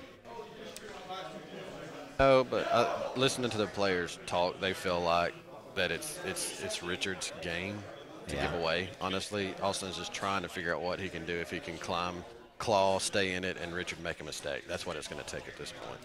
Unfortunately, Richard's not one to really make mistakes. I mean, we talked a little bit this at the top. Austin had a plan. He studied this matchup. He really thought he had a plan. But Richard also had a plan. He was studying for Austin's match. He knew exactly what he wanted to do. And so you see a little bit of a back and forth on how those plans are going into effect. It's not over, right? Here's the thing. He's gotten his engineers twice. He has not been able to pick up Butcher's Bill once yet. No, he has rolled low and just probably slightly below average on his Melta. Yeah. And Richard has done Richard things on his save. So those are some of those does. things that he kind of He needed rolls to really go great his for way. those. Yeah. Whereas if he'd have Pull that picked red up, off. 1 Riptide on turn 1, it totally changes things. Whereas he had 3 not pass off to drones, and then Richard just made the 5 ups. So it's like he would have 1 Riptide on 1 wound after round 1 had he not made those saves. It's those types of things that in top games like this, he needed to go his way. They didn't go his way, so he's just trying to claw at it right now. Yeah. And Butcher's Bill, that hurts. I mean, those points, you're not going to be able to get those late game easily. That's per round, you got to kill 2 units. He's starting to run out of offensive units that are going to do work. So he's got to try to get some points in here. Is he moving Morty? Is Morty coming out? He's thinking about it. Ooh, look at those knights, greatly painted. Yeah, now that there you go, guys. You want to see some Richard's models are really nice too, by the way. They are. They are. I like this conversion for his thermal cannons. If y'all missed it, Austin just said, if he kills me in Overwatch, I'm going to be a little upset. He's just priming the pump right there. And Richard will kill you in Overwatch. Because that's what, for the people at home, if they don't realize what one of the great things Richard does, he's a smart player. So this unit that he's going to have to charge is strung all the way back so that the Riptide can Overwatch. That's right. So he's not going to get a free charge on the drones. No. They have a rule called for the greater good. So units within 6 can support their friendly brethren if they get charged. And so by snaking that unit all the way back, that allows his big heavy hitters, the Riptides in the back, to just kind of fire on the knight as well. So it's a risky charge just to even go after these drones. Wow, it's this is this high level play you don't necessarily see out of all the Tau players. So Jim Vessel says, my old Plague Bearer list would destroy this Tau, but instantly die to Marines. There's been a lot of Marines here, and I don't think that trend is going to diminish anytime soon. So many Marines. We've seen that time and time again. The power of those guys are very strong, so it's interesting to see, and it's great to see the Siegler doing so well with this Tau. Jim Vessel claiming that he's washed up these days. That's what he says. He's a washout. His list is defeated. It's obsolete. He's got to come back with some new power. He does. But here's the thing, Jim. Kudos to you, man, for coming in the scene and and I'm going to say this, it's going to be a little offensive to some people, sack punching people at tournaments. He's like, he was on quite the streak. I mean, he was crushing people left and right. Here's what I imagine. It's like two fighters stand there, they got their fists up, they're ready to go. Jim Vessel does the splits and just punches him right in the nuts. And game over. And game over. Like over and over and over. Hey, you ever heard about me? Bam, it goes out another one. Yeah. Down goes Frazier. And then they expect it, and they still can't stop the split. He's going to punch me in the nuts. Oh, he got me again. He got me again. What a visual image. Fire Drake's offended by the nut punch. I would be too if someone punched me in the nuts. Fire Drake, did Jim punch you in the nuts? Is that why you're offended, buddy? Oh my goodness. So let's go back. So we're still sitting here on table 1 with Austin and Richard. So he's decided. Is he still moving? He's still debating. I think he's not touching Morty there. He just warp timed, and Cloud of Flies that unit, trying to save them alive for one more turn. Oh, not trying. That will keep them alive. He's trying to keep them alive. So Cloud of Flies, it doesn't let you get shot unless you're the closest visible unit. So obviously he has this unit of this knight down here kind of protecting those guys until it dies. Adam says, I'm pretty sure Dame punched me in the nuts at LVO. And that's an actual. That's not a metaphorical punch. It wasn't a punch. Don't over-exaggerate the situation. By the way, it's not a punch. We don't need to go into what I did to you at LVO. What? Okay, now it's getting weird. Listen, everybody pump the brakes. It's fine. Listen, just because I smelled. Listen, here's the thing. You guys, here's some stuff you don't know about me. I'm a massage therapist, right? So I'm all about aromatherapy. Yeah. I'm all about it. Nick, when Sean Naden came in here and sat in here yesterday, I could smell his hair when he was sitting near me. I just wanted to make sure that my sensories were. I wanted to just get a little extra whiff, man. And yeah, after it smelled good, I smelled it again. Who doesn't smell things if they smell nice twice? Get out of here. Let's go to some of the other Done tables. justifying myself. Can we get a camera on some of the other tables that are in the top 8 just to kind of check in and see where they are at? Oh, I do love touching folks. That's true. All right. Let's get some action in this game. What are y'all talking about?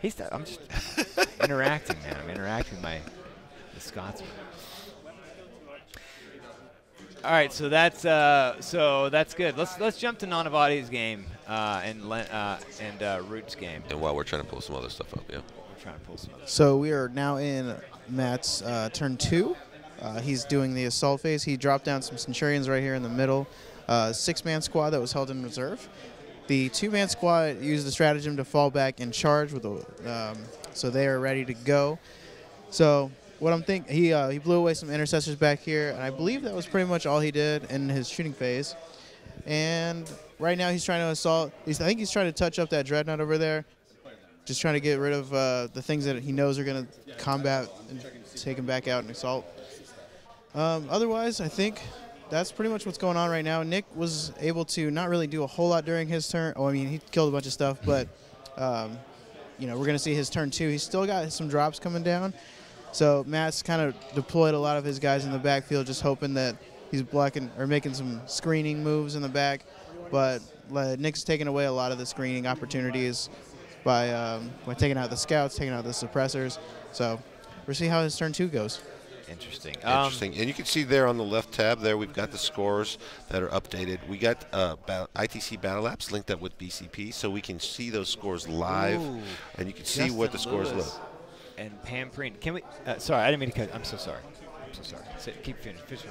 Yeah, you got it. I mean, you got it right there, right? You see Lewis and Pampreen tied up at 6-6. I would love to get a camera over there on Pampreen and Lewis's game, if that's a possibility, please. Let's see if we can get a shot over there. And somebody and get a weatherman over there too. I got you guys. Get an update. I got you. Thank you. So it looks like we got some dragoons heading up the front. Dragoons. It's the little got some bots in the back shooting down range, but some aggressors, or sorry, not aggressors, Centurions hiding out in the backfield, along with the Thunderfire Cannon, and a couple dudes just holding down the objective in the center. But right now, currently, they are tied on points. So interesting. And so, guys, don't forget, this 6-6. This is one of these games. I know it's not on the stream, but this game is just as important as the other games because these two are in it for the in it to win it. Yeah, so they're all single elimination. They're all going to end up playing each other for the big prize. So these guys are really in it. You see Justin there being very precise in his spacing to try to prevent the Centurions from outflanking. That was a big. And getting behind and getting his dreadnoughts. Looks like he did run them. He's measuring 3 inches, so he can still fire his Thunderfire Cannon, but also try to protect and block out that backboard edge. You always don't want those guys coming in from behind, and so you see that 9-inch bubble there. He's trying to protect from his guys coming in from the backboard edge. Eight players for single. Well, because we had eight groups yesterday. Yeah, and let's go back to the other tape. My question for not my question. I'm really proud of Justin. He had kind of a rough year last year, like he said when he came in there, shady past, whatever. And you know, our interview with him yesterday, Thomas, like you could kind of really see it in the man's eyes. Like, you know, I'm here. I'm trying to you know, do better, and like, what more can we ask for from a player, right? Like, if that's what you're trying to do, man, like, I am so in support of people trying to do better than you've done in the past, because that's not fair to just always hold people. And by the way every they work. person, you know, we have our refs around watching, but every opponent of Justin's really had positive things to say about the game, about him being super precise in his movement, very clean game, very clear on intent, sportsmanship, allowing guys to, you know, do things over if they forgot. So kudos to him, and he's done really well, and he's in the top bracket. So and that game he had yesterday, that's literally one of the most intense games. Oh, it was getting tense on both sides. I mean, it was the and pressure. By intense, round. I just mean like they were like in it to win. It was down to the wire, man. He needed a 7-inch charge, his opponent Davis, to win that and to go into the Mountie. So it was really all the way, and it was head to head. So those two were whoever won that game was going into the final. So. So good job on Justin. Yeah, he pulled it out. So here we are. We're just kind of following along. Body's game. As those Centurions just punch all of those intercessors out.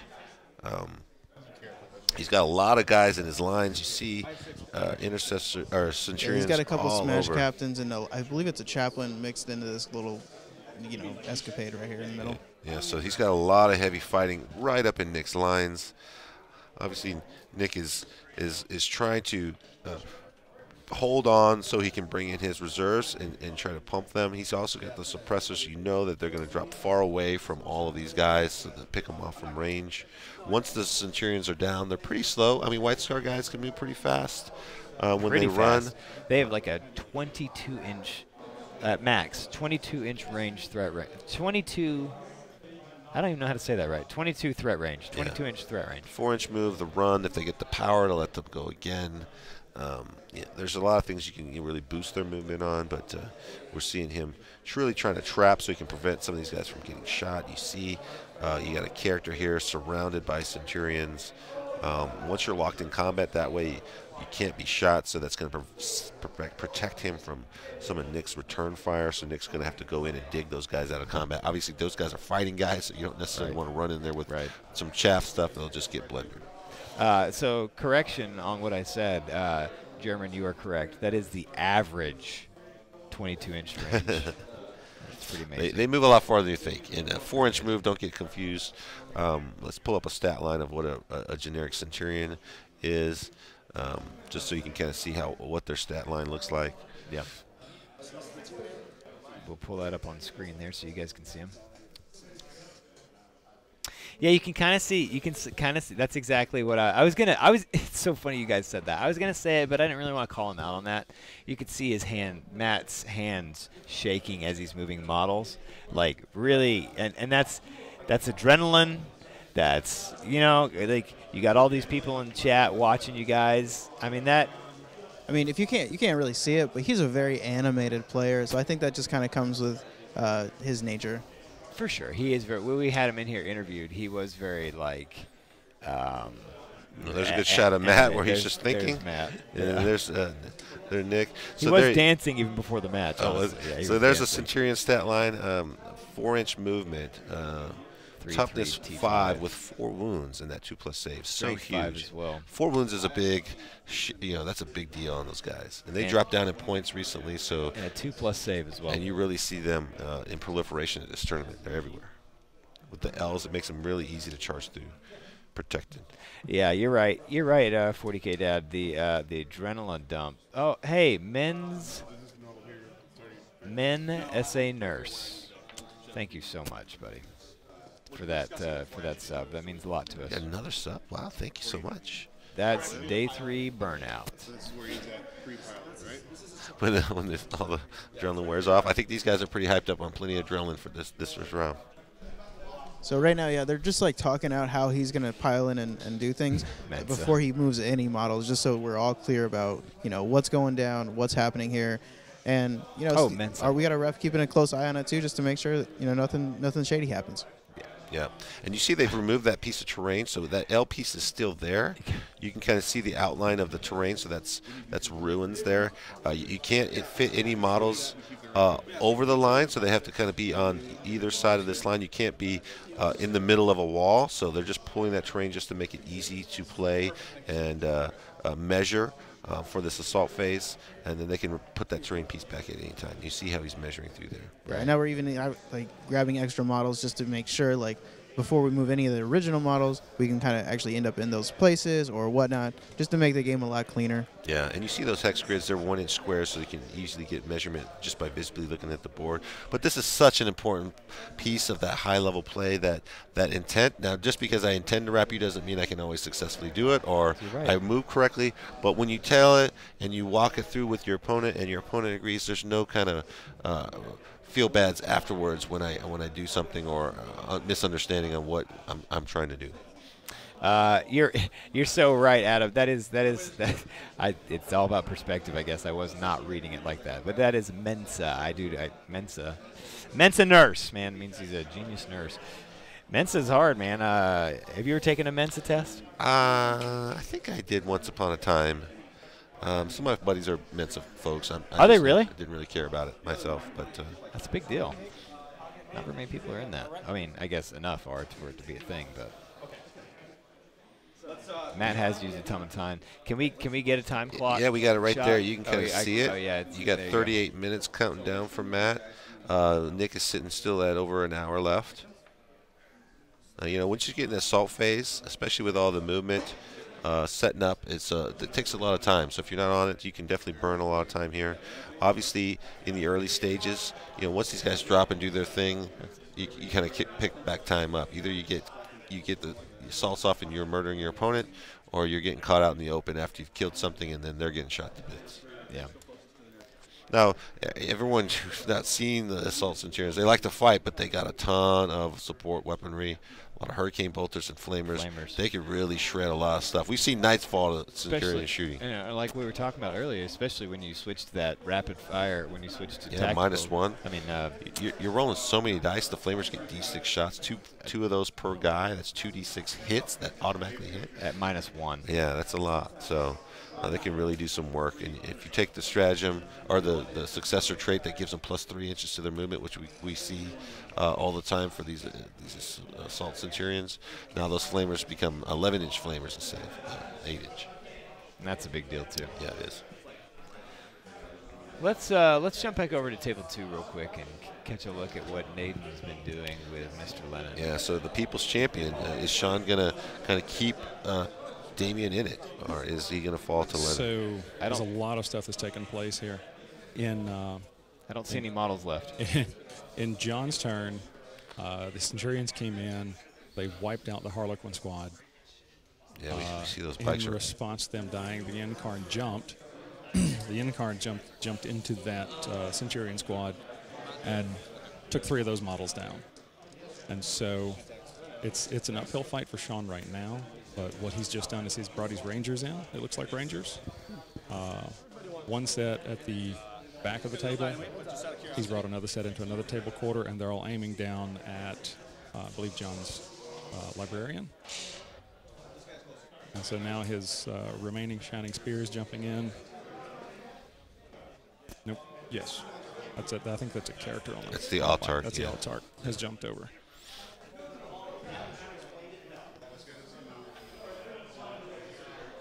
So that's the Altart giving some assistance to the Incarn. Yeah, he's going to try to come in here and thin out these Centurions. For sure.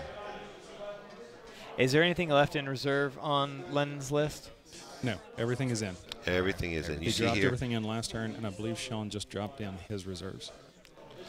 And then take a quick peek over at Austin's. Still Mortarian's still hiding out in his hole playing cards. And that. Yeah, they're scoring up the bottom of the round right now. He got rid of the last knight, and that gave him kill and kill more. Big knight but is down. Austin held and held more. It's a game of cat and mouse, but Austin's just hemorrhaging big units. Really, Siegler has not lost any of his combat effectiveness. Did he use any of his powers yet? He's still holding on to both of them. Will, did Siegler use his Montcaw? No, he did not. He saved all his abilities because Morty is hiding. He's played almost a perfect game. Wow, he's got both left. Taking all 3 knights without popping Montcaw. I can't even remember the other one, but wow. Cao Yun. Cao Yun, yeah. So the abilities let you either re-roll their hit or move and advance and count as stationary, so you can really kind of say, I'm really far back out of range, and I move and I don't suffer any penalties, and I still shoot, so they can be deceptively thinking you're safe, and all of a sudden they're in your gross shooting. So you only get to pop those once per game, so he's really saving those for when he needs to get a big boost in movement and still shoot all of his guns. So now if Austin does jump, so this is going into turn 4, is that right? Yeah, they're moving along. So if they're in turn 4, yes, that's correct. Top of 4, and Morty jumps out, I mean, if he gets another bonus point on this, I mean, Butcher's Bill's kind of out, but if he keeps denying him that Kingslayer as long as he can, yeah. I mean, it's interesting. Those points of getting those bonus points. Look, I mean, it's 14 to 12, right? He's picked it up. He picked up the bonus point 3 turns in a row. So that alone has pushed him ahead. That's what we're talking about. Yeah, that's keeping him in it for sure. Those bonus points are huge. It's a good shot of Richard's Riptides all stacked up. They are beautiful. They're assuming the position, as Riptides normally do. Those Riptides are so freaking annoying. When they hold hands like that, yeah. Especially when they start going into the assault phase and then they move. Oh, gosh. Yeah, he uses those very effectively. He'll assault you with those Riptides. They normally don't want to get in combat, but they have flies, so you get in combat just to tie you up. They'll pop a 3-up invulnerable save just to stay alive, and they'll jump out and shoot you. Get some movement late game, get in line breaker, capture objectives. That's right. Very mobile. Let's get a check as soon as we can, a camera and stuff over on Pampreen's game and see what's happening over there, please.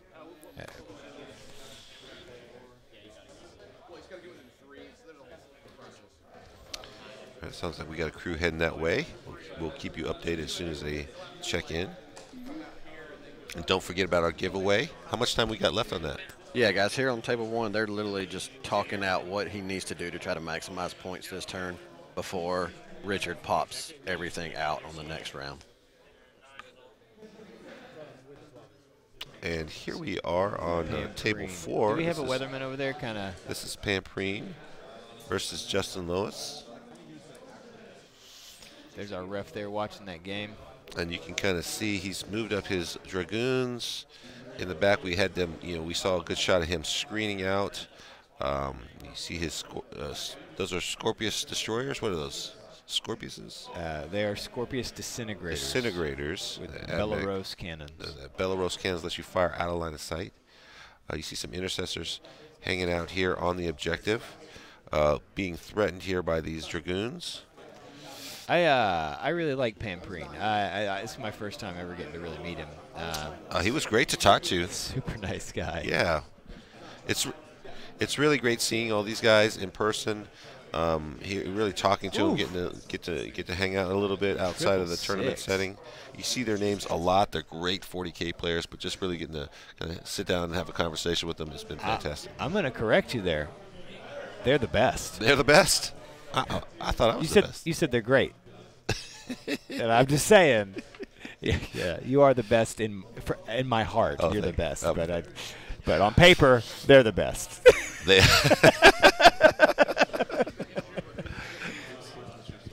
So if you take a quick look, you can see we've updated the. So it looks like he was taking. Thank you guys for getting that done. That's awesome. Appreciate that. Nick, you're the freaking man. Yeah. Sorry, I didn't mean to cut you off. Go ahead. Bob was giving us he was taking Overwatch on those dragoons as he's charging, and he's multi-charging. So what all did he charge with it? So he charged those intercessors, and I believe he charged the. Is there something within an inch of the wall? It's within an inch of the wall. Yeah. Mistakes were made. You can't leave the Thunderfire next to the edge. Oh, you don't do that. Oh no. Pamprine, what are you doing? Rookie mistake. That's gonna hurt if he loses a Thunderfire. I said they're the best. Maybe I spoke too dadgum soon. It's a little tricky, inches matter in this game. And you forget about that stuff sometimes. I mean, I know I have. See his drills and his Scorpius stacked up. Yeah.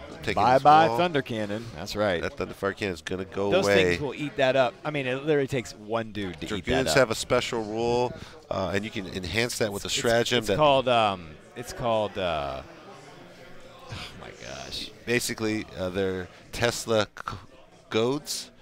Well, yeah, Tesla. It is a Tesla. It's called. The goads are the smaller ones, I thought. Anyways, their attacks will explode. We can pull it up. We can on pull it up. sixes. We can pull it up. We can pull it up. We can pull it up. We It's have a the Tesla technology. Lance on those guys, and you play the Tesla stratagem Lance. on Yeah, them, give them stay there. +1 Stay there to on hit. Pamprine for a little bit. And if that unit has an enhanced data tether, which those guys come with by default, it's an extra +1, so they're +2 to hit. So they're +2 to hit, and so what that means is sixes explode for extra attacks. +2, that means fours explode. So that means there are only a few attacks each, but when you start adding extra attacks, it really can start to add up. And they're multi-damage attacks, so they can shred units with just drowning a number of strength 8 attacks. It's pretty brutal if you've never been hit with the. And it's a taser lance, I believe is what it's called. Taser Lance. Taser goad. Taser Lance on these is guys, the it's a big one. lance. It's tasered lance. That's right. Why do I not see it on here? I don't know. I may play AdMech a little bit. You gotta put that's Justin Lois's list. Yeah, I got him in here. Oh, that's Justin. I'm doing Pamprine. That's why it's not working here. I got it. Lois. Hopefully we have his list in here. He may have been a late ad. I think he was a late ad. Dadgummit. Who else is running?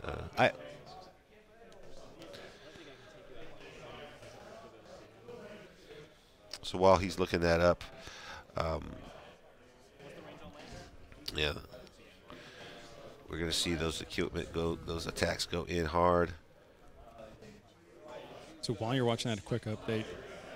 Sean pushed a bunch of characters in, and it looks like he has smited the remaining Centurions in that weekend squad out. And so we're ending his psychic phase on table two. Hey, can you ask real quick what the name of that stratagem is? Maybe you even remember, Bob. What's the name of the stratagem for +2 to hit when they have the enhanced data tether? Not sure. I know it off the top. Can you ask Justin just to tell us so we can tell chat what it's called, please? Interrupt him. He'll be fine. Stop your These games game. mean nothing, right? Conquer Doctrine Imperative. The chat would know. Chat, you guys helping me out. Thank you so much. The chat knew. I have failed all my AdMech players. Make by it not interrupt the knowing players. that. It was a joke, man. Golly. Guys, quick update over on table 1. Austin was making one of his last plays, and he failed his warp time, which would have gave him the bonus recon and possibly kill, and depending on what Richard did, kill more. So it was a huge kind of last play that failed. Wow. He burned his last EP to reroll, And he still didn't get it. failed it. And then that would also got him the bonus for the. You said that already. Yeah, wow. Because he would have slingshot Morty over here to get Now Morty's recon. just kind of out in the wind. I mean, he'd have been out in the wind either way. That's a shame. Yeah, he's trying to use this L. By failing that, he got no bonus, no recon, no butcher's bill. Oh. Which would have also given him the 2 kills. So depending on what Richard did, he would have had kill more also. That might cost him the game. So That's yeah, a one 3 or 4 point failed swing. psychic power is. And warp pretty time's much it. only like a 6. But when you roll 1s and 2s, it don't matter if it's a 6 or not. Warp times the power. He lets him move again. That's critical. Oh, you hate to hear that. That's the dice game that we play and love. And sometimes we're hot, and sometimes not so much. Can we get a camera shot? Are Riptides hanging off the board right now? No, they are not. That's just they are not hanging off the table. Yeah, that is a wound marker. That's a wound marker. Everyone pay attention. I don't know. What is that base? Is that a base hanging off right there? What is that? It's a wound marker. That's a wound counter, people. Fine. Calm down. Fine. Here we go with the angle if you go to the portal. Fine. There we go. We got a You can great keep shot your there. models this time, Siegler. You can keep it this time. Just skated by. David is hard on those edges. He does not play the games. Yeah, that's what she said. So anyway, let's. Whoa. What did you say, Thomas? Is that another Thomas comment added to the list? That was Thomas that said that, not Damien. I know our voices sound very similar. Yeah, very so not get them similar. mixed up a lot. Oh, wow. So that's going to be a big shift. Austin, while he's up right now, we clearly see that I think that's going to start to change. Well, here's what has to. I mean, he just has to roll 4-ups and 5-ups. If he can do, I mean, if Morty can survive, there's just so many shots, though, man. Yeah, Morty's going to take it in the face with all the abilities still left to Siegler's disposal. He's going to really be able to pile on the wounds. It's just too much, man. All right, so just talking about what he's doing there and how he's positioning. Let's go ahead and shift over to table 3, please. I'd love to get a little update on my boy Nanavati there. So what we got going on The is brown magic. Matt has come in with the Centurions. He's hit the lines a little bit, tied up another unit of intercessors with the squad on the left-hand side. The Redemptor Dread is still kicking, so it's going to come in and make some moves and hit those Centurions real hard. Now Nick is debating on where to put these suppressors coming in from reserve. We'll see if he brings in the other guys, but this is going to be the turn that I think he can kind of turn the battle here for himself. Yeah, you see him deciding. You saw that. Looks like he's pulling out the drop pod for the Devastators, just thinking about it. And you saw that. You saw the look in his face right now.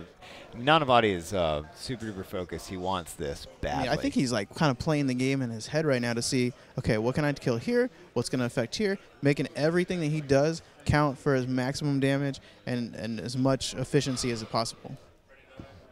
Also, real quick, the score is 8-4. Matt is up on points. German, I do not think that Butcher's Bill was a mistake for him to pick for Austin's game. Just kind of jumping back. I mean, do you think it was a mistake? I think with the drones, I mean, you would think I could kill some small drone squads, but I mean, depending on what deployment map you get. Well, even if it is, even if he does, you can hide those drones. I would have banned search and destroy though. Yeah. Because I don't want Siegler using that stupid dadgum thing to hide all his things behind. I want him to have to be out in the middle of the board where he's only got the L's to protect him. Yeah. That's it. So that was interesting that he didn't ban that. Because what does he need that back rune in his? What does Austin need in the back rune for? Nothing.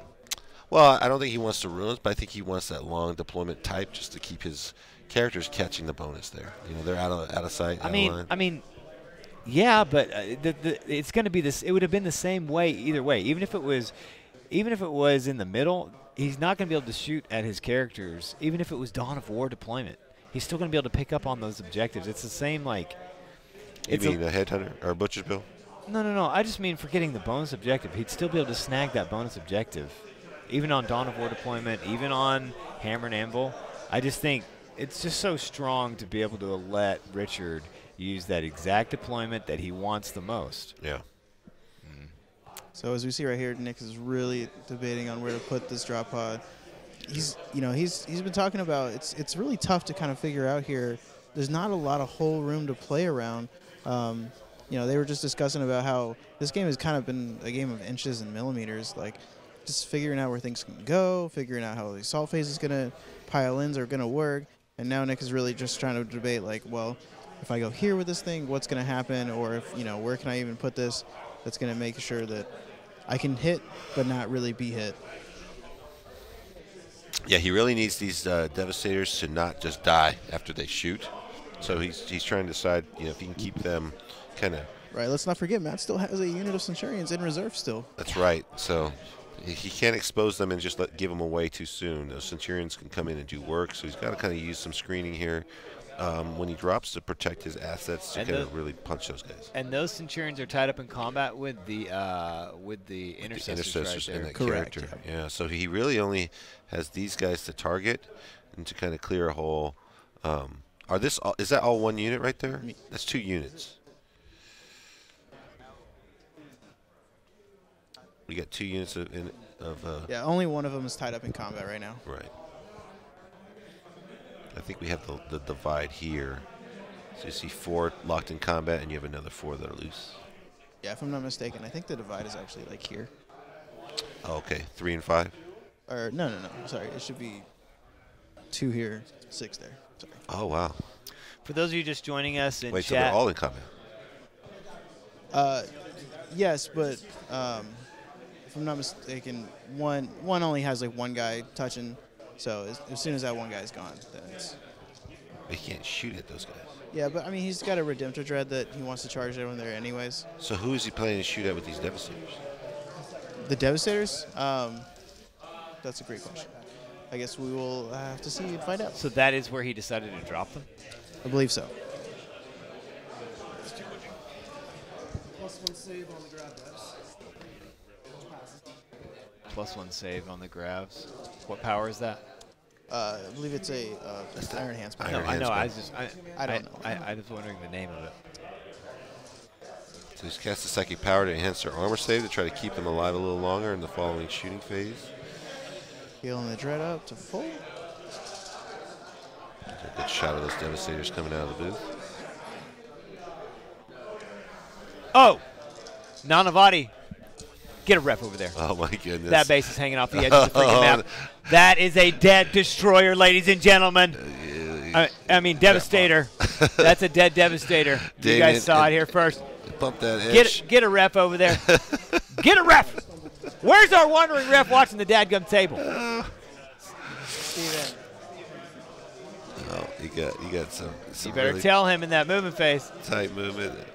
Hey, I'm serious. It's just Damien shaking his fist at the sky. I'm talking to Steven. I got you. Yeah, you talk to Steven. Tell Steven to Steven's one of our flip refs that on table. site on that Flip table. that thing right off the edge of the table. It's gone, dude. Fell into the abyss. Hit some grassy moss. He didn't account for grassy moss there on the back of the table. Model slipped into the abyss. He's got it. No, it's the no. It's the Devastator. Oh my gosh! I better quit messing with these guys. It's so intense right now for him. It's more intense for you, I think. Oh yeah, drop pod too. That's right. Yeah. So in our little fantasy world of tabletop, the end of the board, the edge of the board is the end of the world. There's no hanging off the edge. You're dead. You're off the edge. 502. It's just it is against the rules. So I was mistaken. I'm sorry. The 3-man unit that's tied up in combat is the only one that's tied up. The other 4 are. Yeah, that's what separate. I thought. That's what I thought. So there's the line. Yeah. These 3 are in combat here. And those 2 are on the And win. these 4. Woo. Holy. Look at that. Holy. Magical. Never seen that before. 4 of them here are the other squad. And they're out in the wind right now. They're right? out in the wind. That's They right. are. So how can he can't see them though with the devs, right? No. But he can't see them with all the suppressors. And it's interesting the way he positioned that. You can see the suppressors. He's not going. That drop pod has block line of sight for his Devastator grab guys, so he's not going to be able to even shoot at those guys at all. Yeah, and I think it's also trying to block out when the other guys drop down, so he can't really get back there Nick can move around the pod in the next turn and just try to shoot the next unit that's going to drop in. It's really smart. He's really playing for the second wave of Centurions. He's going to try to whittle these guys down and then send his Dreadnought in to kind of clean up what's left. The Dreadnought is a Redemptor, so its fist is D6 damage. Can we pull up a Redemptor stat line? So that thing. Actually, it looks like the grab shot at the chapter master that was in the backfield with the hammer. Oh. He was behind the wall. He was exposed? Yeah.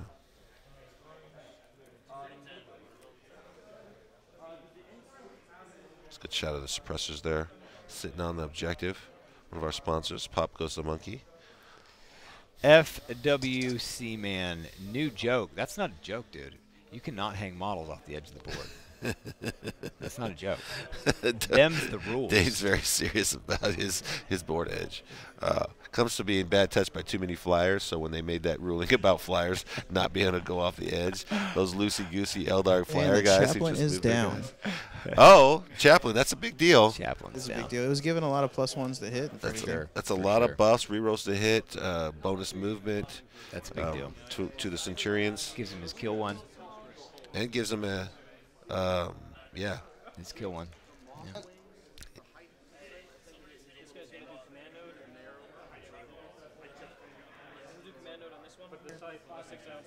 Can I just get a weatherman at some point over to Pam Preen's table? Just we don't have to take a camera. Well, we can take a camera over there if we want to.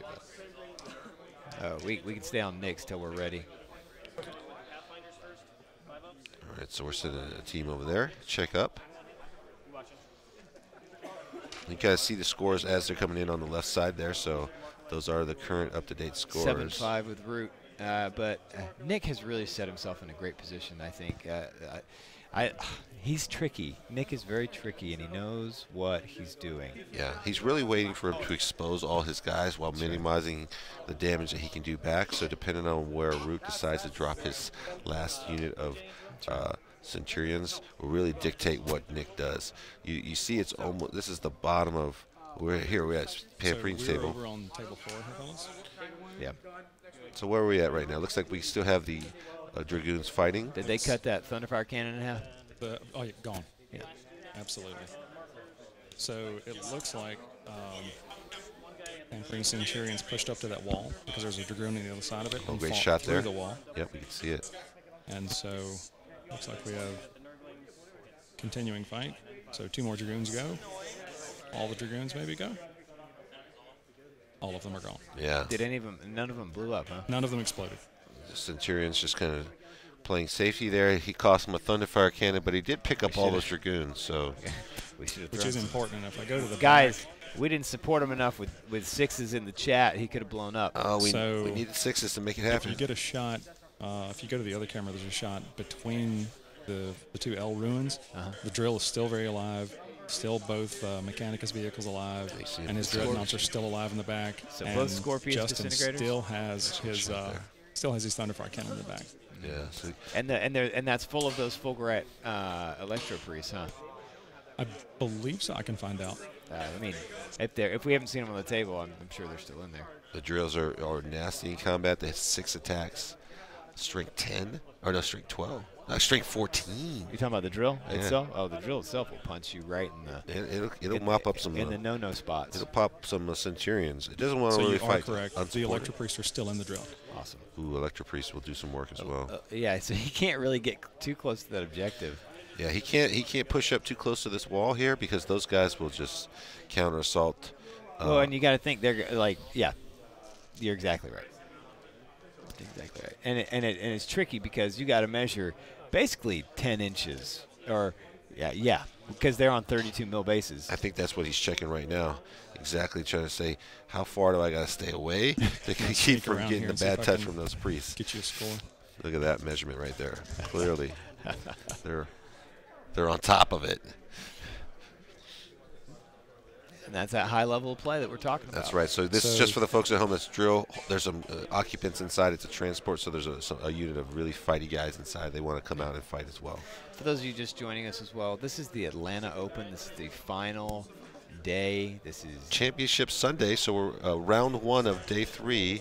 We're watching the top bracket. Again, we're handing out $10,000 to these top 8 players. So there's a lot on the line. Single elimination. So like out of this, we're gonna drop off these top players. Like we're just it's gonna go down to 4 players. 4 players. So I picked up the score on that table. It looks like it's 10-6 Justin right now. Yeah, thank you very much. All right, look at that. You can see the score, and their secondaries there. Looks like Pamperine's just kind of waiting so he can kill some of those. But he did pick up all those chickens, so is he not getting gangbusters there?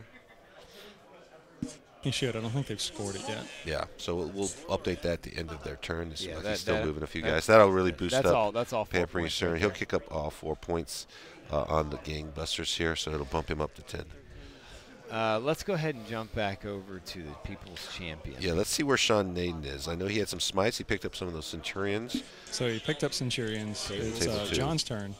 John moved to Assault Doctrine and has now crowded into that pile of characters that's on John's end of the table. Yeah, it looks like Yvrain is surrounded. Yeah, you can see the I Incarn. mean, the Avatar, the Incarn, not Yvrain. The Incarn. And we see a big unit of Centurions over here. So you got the Incarn and several bikes here. Is the Altark dead? The Altark Still is alive. still alive. Oh, okay, there he is. Nice. So what you'll see him use that thing to great offense. He's got the Phoenix Gem in there, so when that Altark does die, he'll explode and do mortal wounds and All those potentially dudes- get back up. All those dudes corralled around right there. Yeah, you can kind of see a lot of Marines trying to,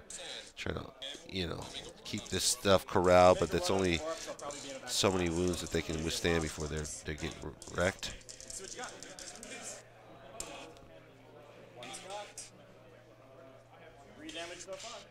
So we kind of got some audio coming in from the table itself. All right, we'll do the chaplain next. The audio is a little bit specky. Can we We'll just kind of cut can we that turn out. that down a little bit?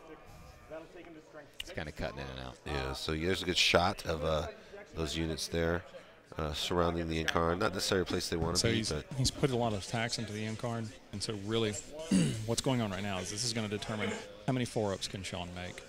How many does he have to try and make? 8 Well, so far? 12? So the Incarn's down to 6 wounds currently. And he's got to make all these saves? These are saves? Or is this attacks? They're looking at attacks right now. Okay. so we're just checking. John's checking how many attacks. So this is the chaplain attacking, and this chaplain's doing 3 damage a swing. Because he buffed him up. Correct. He got his litany off on this guy. That's the litany of strength. Oh, he makes it looks 1 like saves. 7, 8, 9, 10. Another save. So failed 1 and made 2 feel no pains, it looks like. He's taking some wounds, but still alive. So now all 5 scouts are going into him. Yeah, so, even the lowly scout with the new upgrades to Space Marines with Shock Assault, they could just drop tons and tons of attacks. So you can't really kind of take out. It's 11 attacks for a 5-man squad. It's kind of like, well, how many attacks? You just use the scouts just rolling over, and they got tons of attacks. So they're not to be sneezed at. A mass Marines coming in charge. Not to be sneezed at. That's right. Yeah, No, if I don't care agree. about stuff, I'll just sneeze at it. Listen, I'm just saying. I think we should. That's another Thomas quote. It might not be sexual innuendo like earlier, but it is definitely good. I'm clearly not in the same realm as you guys. No, you are. You are setting new precedents, sir. Scouts put 1 wound on the Incarn. Not to be sneezed at. I'm gonna use that for the rest of the day. I think that's. So we're definitely focusing a lot on these little microcosms of the battle because they're so important to the overall scheme of the game. Trying to give you some good shots of the strategy these guys are playing at a high level. It's critical moments. You see, he's pulling that piece of terrain that's a Naden. Was that Naden? Yeah. Such a jerk.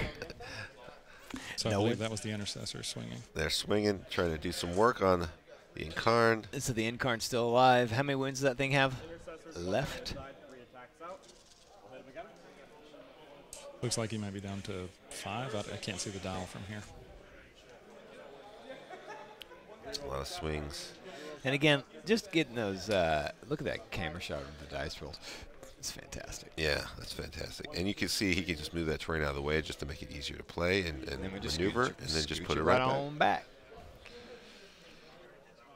People's champion here, guys. This is People's Champion on the line. If Sean does not pull this out, you lose the People's Champion straight up. Nobody. Incarn down to 1 wound. Oh, Yeah, that's all he needs. is that all the attacks that he can swing on him? Or does he still have some more swings? It sounds like that's all the attacks he Yes! has. Incarn holds with And he one can wound. gain wounds back, right? I believe there's a power to heal wounds. No, I think he just does it on his own. When models nearby when him models die. near die. Mm. And so with all that, I mean, he's got some power. So he had to dump all his attacks into that. And it means he's got those bikes. He's got the Altark.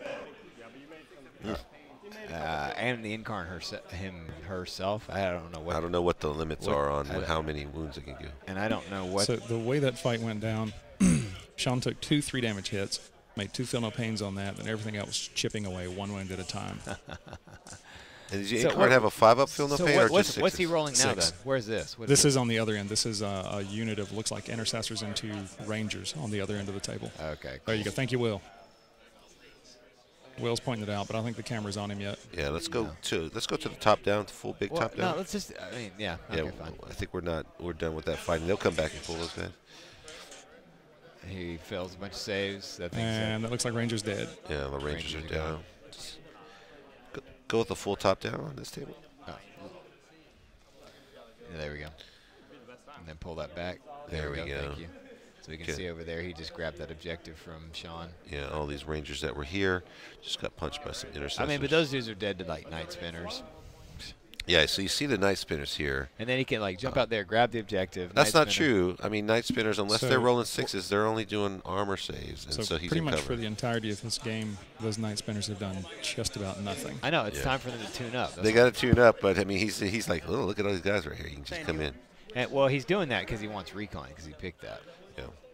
So So it's interesting. John see was recon. not. We talked about that. John's not able to get a single point of recon yet. We're going to turn 3. That's right. He might get it this turn though. It looks like, huh? Yeah.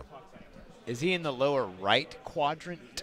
Well, look at this choice right here, King of the Don't Hill. see anything in there. That depends on whether he's over half with that unit of scouts. John picked King of the Hill, so that's why. Oh, that's why he's all up in here. That's why. That's why Nate's he's- like, oh, cool. You want to pick that? Okay, well, you can fight me right in the middle then. for Right in the everything." middle. He's got to have models within the center. And they're really just saying, I'm going to deny you that King So of he the has Hill. nothing in the lower right-hand quadrant, does he? Oh, no, he does have. I don't know. Is that 24 inches? Yeah. So if we look at the middle of the table right there with the pro tabletop, and we kind of draw a line straight across, I think those guys are crossing into. Well, that's kind of a wonky line, but that's okay. I Those don't guys- think those guys are over half, but we can double check You that. don't. And nobody can move. Oh, he jumps out. So Something died right there. killed that unit of intercessors. Oh, those And so intercessors are did the Incarn gain any wounds back off that? How does that work exactly? That He transaction. hasn't added any wounds to him yet. So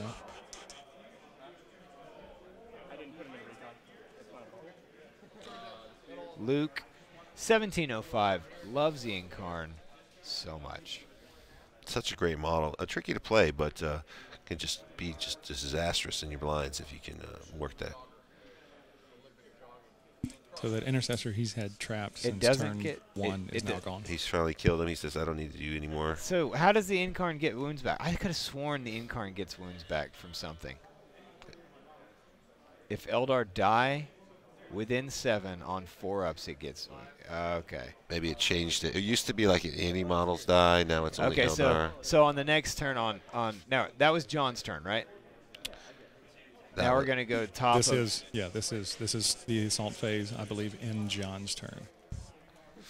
Okay, cool. Oh, wow. So Nate's going to be able to break free and then go to work on his turn. Yeah, and yeah. So he still got all those. He's I got mean, a big he- gaggle of Centurions just waiting. big gaggle. I haven't heard that in a while. He does have a big gaggle of them over there. Okay, so when Eldar model dies within 7, that's when you can get it back. That's cool. So what does he? I guess he just can kind of just ignore the Centurions back there, right? Because those guys are combat, right? So that's the unit he brought in from Yeah, I Deep mean, Strike, they're- and that's the unit with Hurricane Bolters. And they can shoot quite a bit, so he can't just ignore them. I mean, he can let me rephrase that. He could probably outrange them, right? Yeah, let's go back to 1 and see where Austin and Richard Siegler are. I know he was playing a game of can I hold on, but it looks like Siegler has finally pushed out of his little hole. Let's go to the full top down, and he's pushed up on the points. You see Butcher's Bill. That may have been a tough choice gone. For Austin. Yeah, he moncawed to make sure he had everything that he could shoot at Morty, because he's had it happen before where he survives with 1 wound. Yeah. So he moncawed out, shot everything at it. Yeah, this is kind of the writing is on the wall here. Unfortunately for Austin, his run looks like it's going to end here to Richard. He picked Butcher's Bill. He wasn't able to get any points. We saw that critical turn of failing warp time cost him recon Butcher's Bill and a kill. And possibly a kill more. A big point swing. He's lost Morty in the process, and Richard is really just sitting with all of his power. Exactly. And now what we're going to see is over the next, because he doesn't really matter. It's his bottom of 5 here, so he's got 2 more turns where he's just going to just ratchet up the points. And again, it doesn't matter margin of victory here. A win is a win. Single elimination. Richard is going to move on to the next round. Yeah. A win is a win. Nothing to sneeze at. Was it sneeze or blow your nose? It was sneeze. Sneeze. It's definitely sneeze. You'll get a hold in your turn. Wow, look at that. Do they get ITC points here? They sure do. Yeah, so absolutely, we'll be scoring that. So they'll take their points. Yeah, Austin would have given up Morty if he had been able to pull off his warp time, because it would have been about 5 points that turn he would have gained. Yeah. So that was the one if there was writing on the wall. That was the dagger. Yeah. I just don't think, even if he had gotten 5 points here, Siegler's still going to pick up enough in the next 2 turns where he's going to be able to still. If you had 5, it would be tight. It would at least be tight. Yeah. So let's make some clutch saves and some range. I mean, he would still kill Morty. And there's the handshake, fellas. Yeah. And the game. So congratulations to Richard Siegler. You guys get to my see him condolences again. to Austin. So we'll get Richard in here Austin, to kind of talk about that game. Bringing in a night list like that, though, it's just so, that wasn't even a list that I predicted. And there he is. Yeah, I mean, he did really well with it. I mean, surprising, and some big wins. He was top. He was top. Look at him smiling. There he is. Everybody love this guy. Is he is a great guy. He's so fun to play against. A great opponent, an expert tactician. So, and there's Siegler, thumbs up.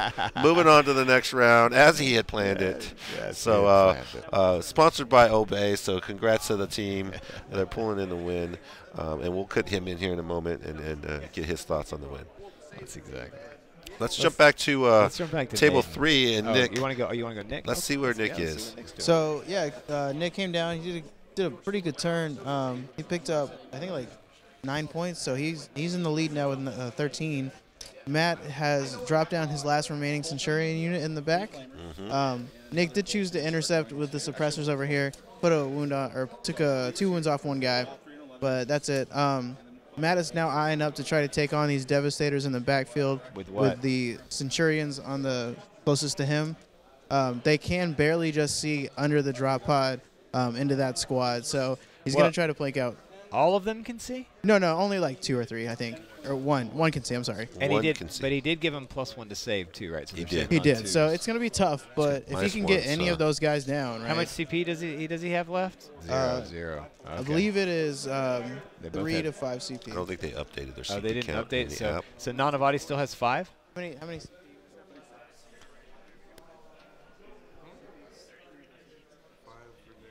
Yeah, 5 for Nick, and Matt has 3. 3 and 5 CP. So Transhuman doesn't really matter in this case. No, I mean, he's been using Transhuman on the Centurions, mostly when, the Redemptor would attack or when the Smash Shaft comes in. But other than that, not really. Unless you're talking about for Nick. I was talking about for Nick on the grab Centurions. It doesn't really matter, because what he's going to be getting shot with is all T4. Yeah, exactly. Anyway. All right. Well, we'll catch back with you in a minute. all right, thank you, sir. Thank you. Let's just jump back on table 2. Anything happen there? Bob? Bob? So we're going through Sean's movement phase right now. One bolter here, flamers here, and we'll put the other 3 bolters. Looks like we're measuring out to decide where he wants to put these guys for psychic powers. And There's table 2.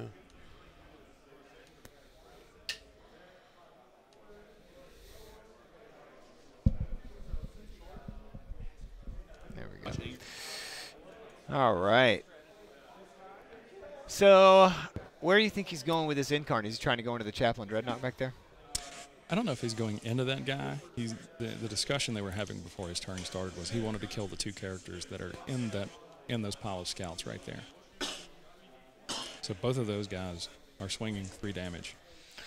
Let's go. We got Richard here in the studio with us. So let's go ahead and Let's pull him in. Get and into the mind of this beautiful. the first winner of the round. Beautiful unicorn here. We got the thumbs up, so we saw a rare smile out of Richard. You know, he's always serious business, so it's always good to see him enjoy. Smile. No, come on, I've seen him smile. Listen, I'm gonna defend you. So congratulations. Congratulations. You got the first of many. It looks like you're just pulling it in for Team Obey. A tough game. We saw that critical move. It looked like you guys both had a plan going into that, and you were executing it. A critical warp time. I don't know if it would have been enough, but he would have scored a lot of points on that turn. I mean, it'd been 5 points, and again, that would just gone to turn 6, and the same thing would have happened. And a critical. He picked Butcher's Bill. I mean, so we're kind of questioning whether he could get some drones behind. We felt like he should have been able to pick up 2-man squads of drones. Like, I know you're hiding those guys, so I mean, we didn't quite see all the roles, but any thoughts on Butcher's Bill? Was that a good choice for him, or? It's always tricky. So with the deployment, he knew that I was going to be able to hide all the drones in there, so it's risky because I'm never going to pull, a full squad if I don't have to. Right. So he ended up going for it. There was a couple turns where he could have fired the Thermal Knights into him, but he felt go big or go home on the Riptides. On the Riptides. Try and kill them. And I think you made a few clutch saves. A couple went through. Turn 1, I failed. I had 4 saver protocols to make. I rolled 3 1s, re-rolled 1 of those, so 2 went through. No, 4 1s, 3 went through, and I made 2 6-up invulns. Wow, on the -4, and like, oh my gosh, with the clutch rolls, we missed the kill the Riptide. I'm sad we missed that. So we were talking about that deployment. Why would he not ban Search and Destroy? Did he feel like that was a favorable deployment for him? I know it's easy for him to be able to charge, but other than that, like I don't want you in that ruin, dude. I don't want you in there if I can help it. So then his other choice is Hammer and Anvil or Pointy Hammer and Anvil.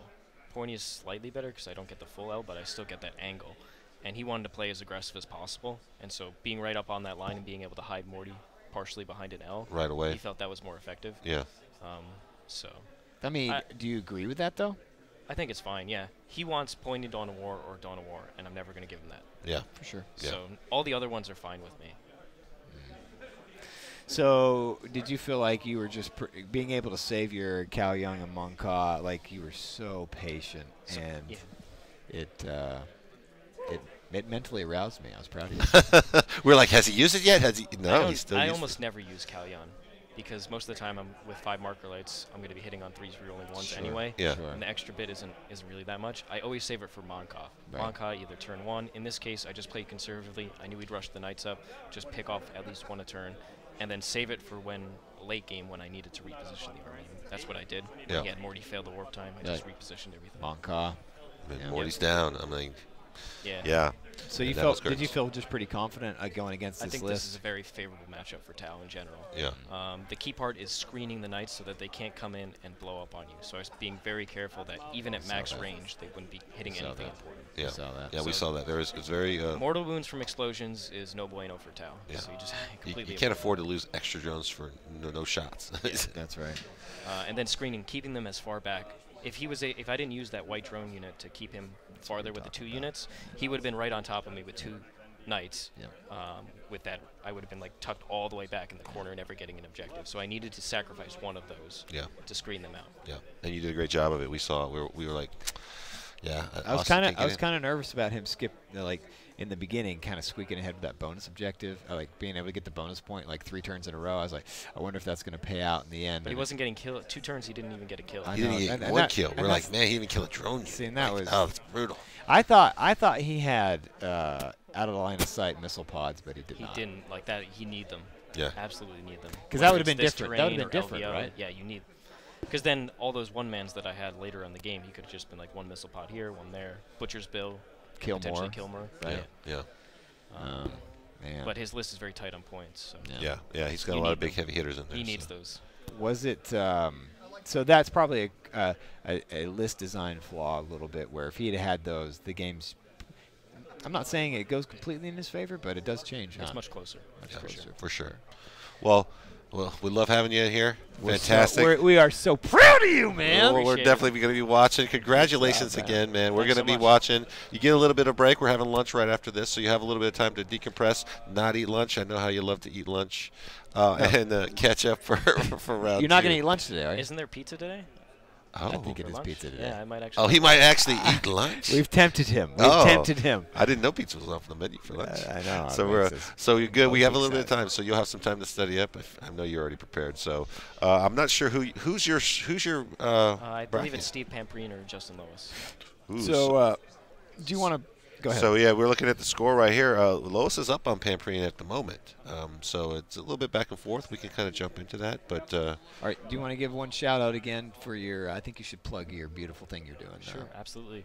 So I'm being sponsored by Team Obey, a major esports team, and together with Nick Nanavati and Mark Perry, we will be producing high-quality 40K content for you guys starting next year on Twitch and YouTube. So look forward to that. Next year, what time frame are we looking at? Start of the new ITC season. Yeah, so I mean, we got LVO right around the corner, so probably right around that time, right after that time. But we're excited. We're looking forward to it. So love watching you here play now, so I can't wait to see more of it. Are you going to quit being a professor now and just become a full-time 40K player? No, I'll still be teaching. You're teaching us right here. What subject do you teach? History. He's a history guy. That's right. I teach a lot of writing-intensive courses. What's your favorite part of history?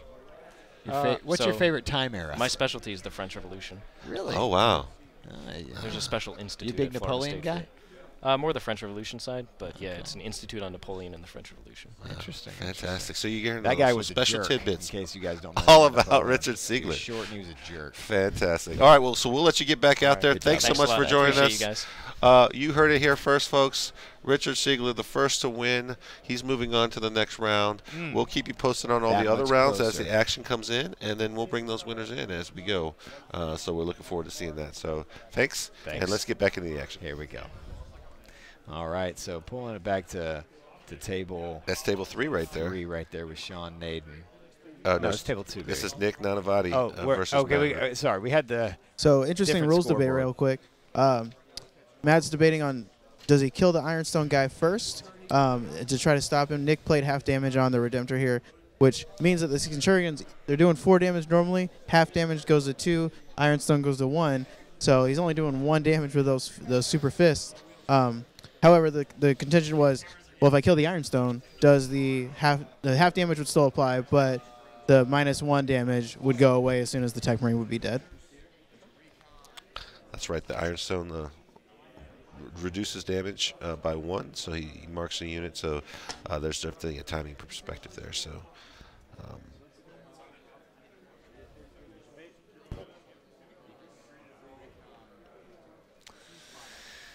All right. So, what dice is he rolling for right now? Is that this is Centurions? These are the Centurions into the Tech Marine in the back with the Ironstone. Okay. That's what he's swinging first with. Makes sense. So let's pull up the Centurion Fist stat. Those are -3, but they are flat 3 damage.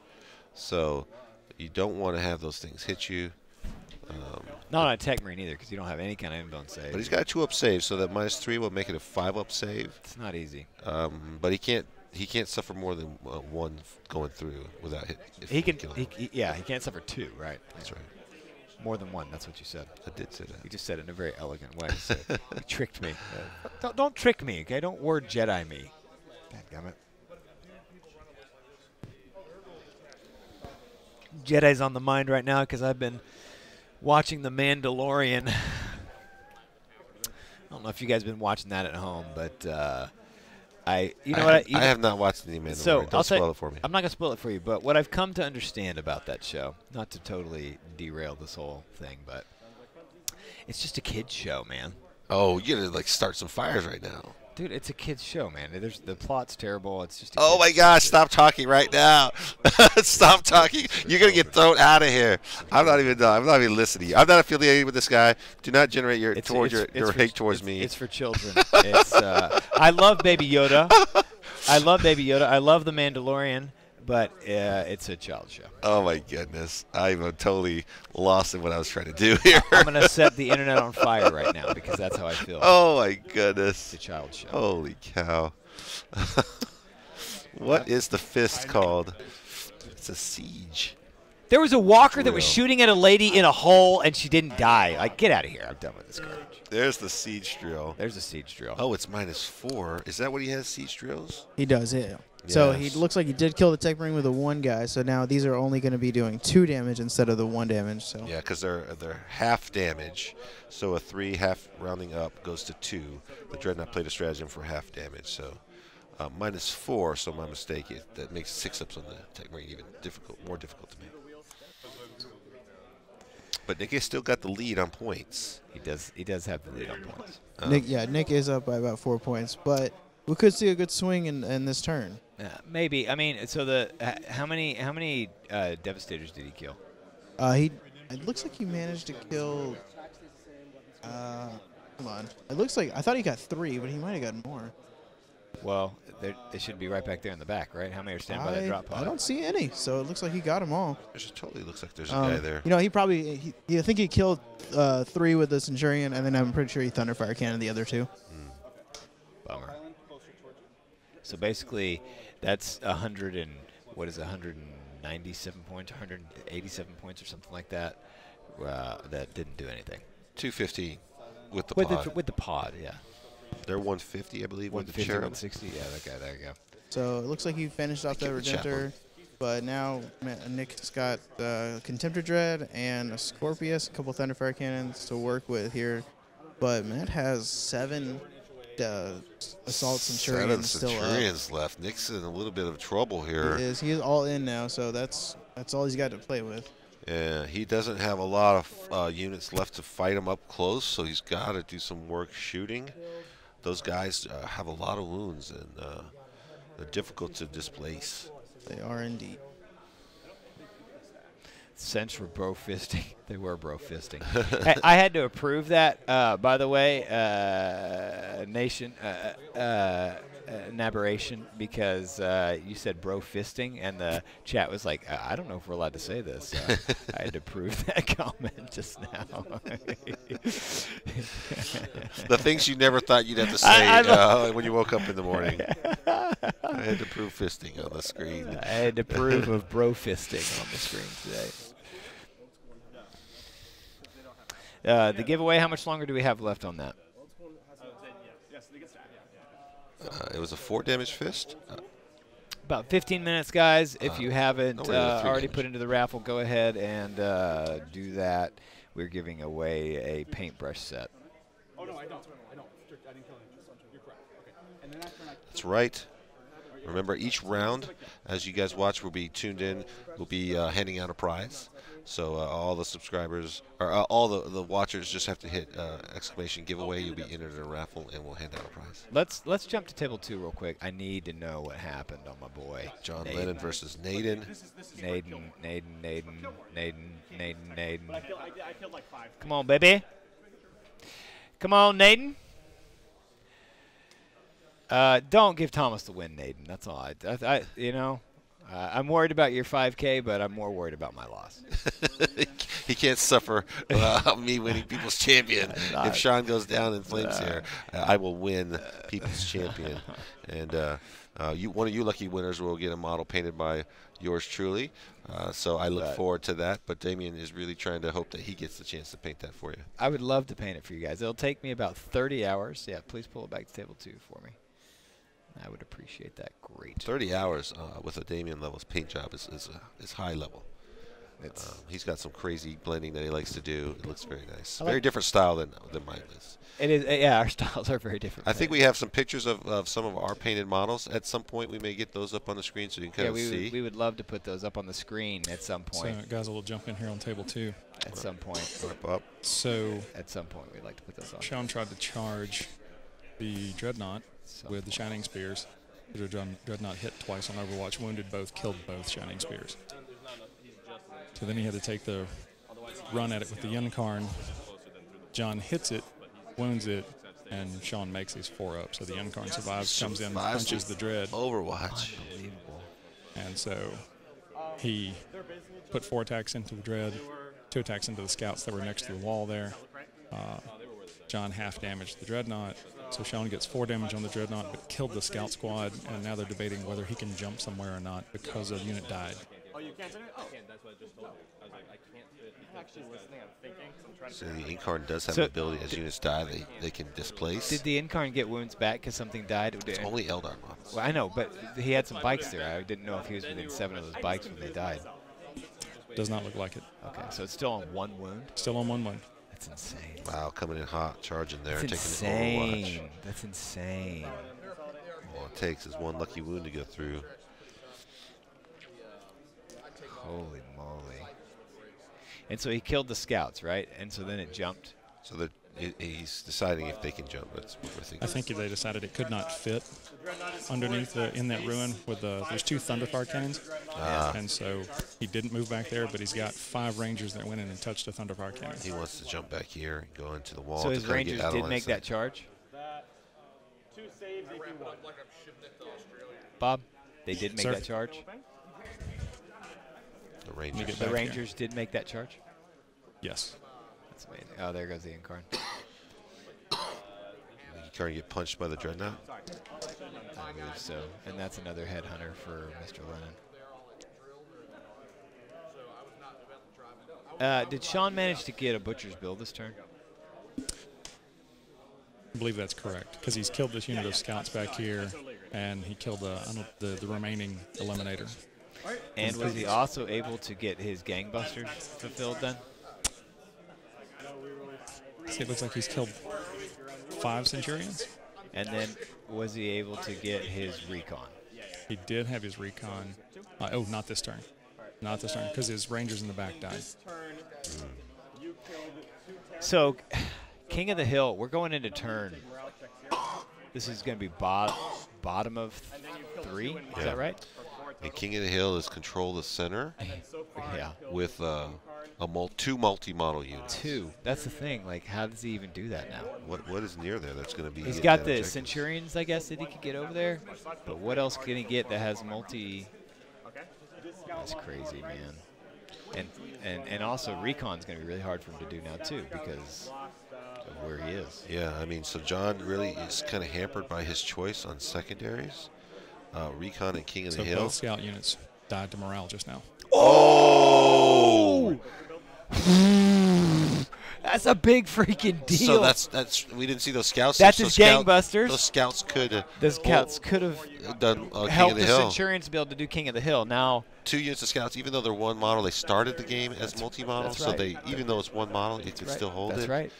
Oh, losing them for To morale. morale? With Marines, they get to re-roll it. What do you roll? A 6 and a 6 twice? He rolled a 5 for the first set into a 5, and the second set, because the sergeant was gone, he rolled a 4 into a 6. Oh! Wow. That is huge. That might break the game wide open. Dude. Rolling hot does not always have its benefits. Holy moly. Oh my goodness. I guess you guys don't realize how painful that is. Or maybe you do. That's just, oh. And I bet that gave him his Butcher's Bill for that turn, too. Oh, my I God. believe he'd already had it. Oh, he prior already to had that. it? Okay. Okay. Oh, wow. Because he kept in the psychic phase. He smited out both characters sitting in there. The chaplain was gone, and a chapter master was gone. So it's interesting because he has to push closer, right? And if Naden gets 1 more of these Centurions, he's going to give up that'll his give him last gangbusters. gangbusters. That's right. So, but what does Naden have left? He's got the cat lady, and then Yvrain, and then he's got an Altark there, and then I guess his Night Spinners. Yeah, the Night Spinners are still alive. Cat Lady's still alive. He's still got what looks like a Shadow Spear. And I guess that's the Altark on the bike there in the middle. Yeah. Yeah, but all those characters are kind of exposed now, so he's going to be able to shoot at them with impunity with his las cannon dread. That's his Farseer on bike. I think the Altark's gone. So got his Thunderfire. now let me ask a question. This is important. Does the does the Altark get right back up, or does it do like normal at the end of the phase No, it's instantly when it dies. And the Phoenix Gem is like it's got to do a wound to come back? to So come if he back. just So if scoots he's out out, of range, kills it, it does not stand back up at the end of the phase. That's right. It just gone. dies immediately. Yeah.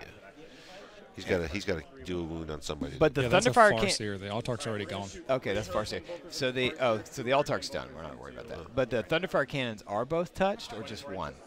Let me go check. It I looks think like it's just one. It looks like we see that. Yeah, they're inside here. There's some Rangers kind of touching.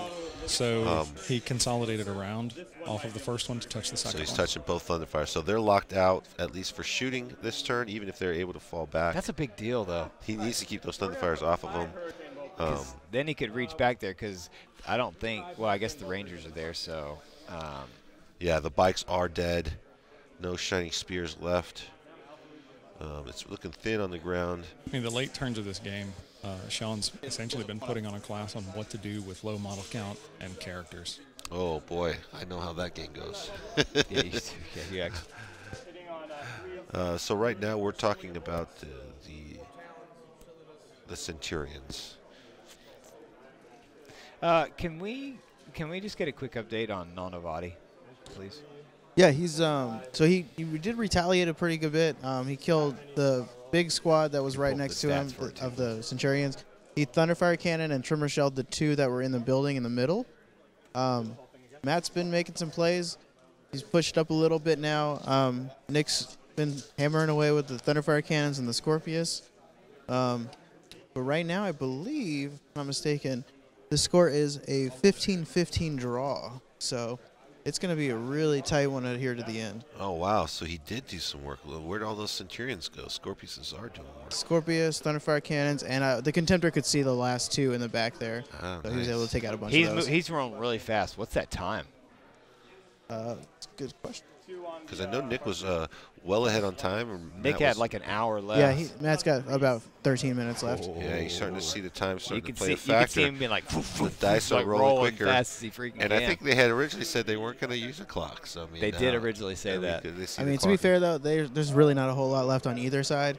So I don't think time's really going to be a huge issue. Yeah, it's just interesting to see the dice start being rolled a lot Yeah, faster. I mean, he's rolling like he's fast, like he's worried about it.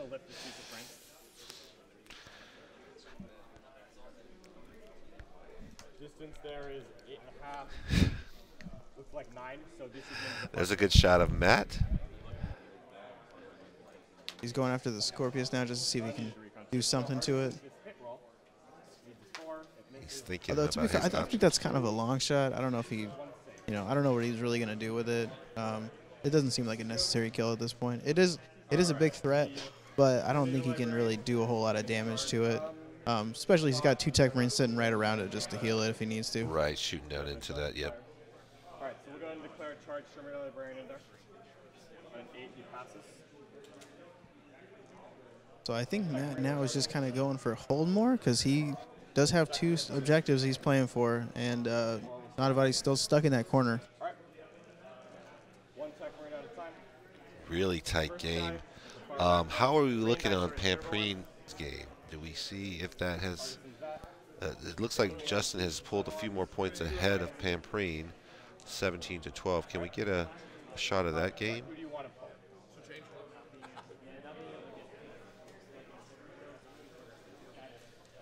All right, the Terminator Librarian will pile in. So it fits. That fit with Magnus. Looks like we're going to send a crew over there to get a good shot. Sitting on 3s, wounding on 3s. 3 at -3 should wipe the squad. We got Will checking in right now. All right. That'll get me a kill, a hold, and a recap. We want to see Pamprine's table. We're on the bottom of 3, and everything has come in now. So everything is on the table.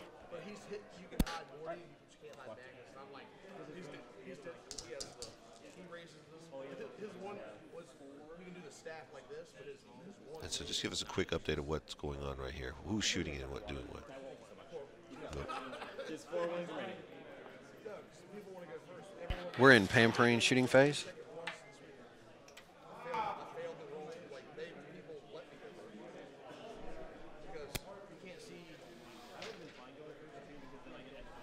His Centurions is what's shooting right now, fellas. at the Ranger squad. You see him pulling the Rangers.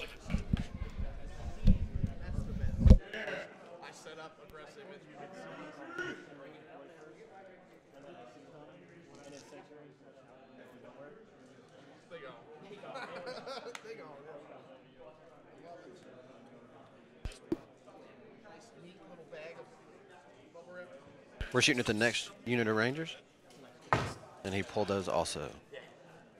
It looks very tight. Justin sitting in good position. Steve still got a lot of Centurions left.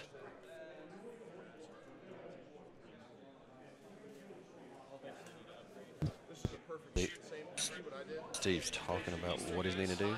He's shooting at the 3-man unit that's left. Here. There we go. From here. He's coming in here.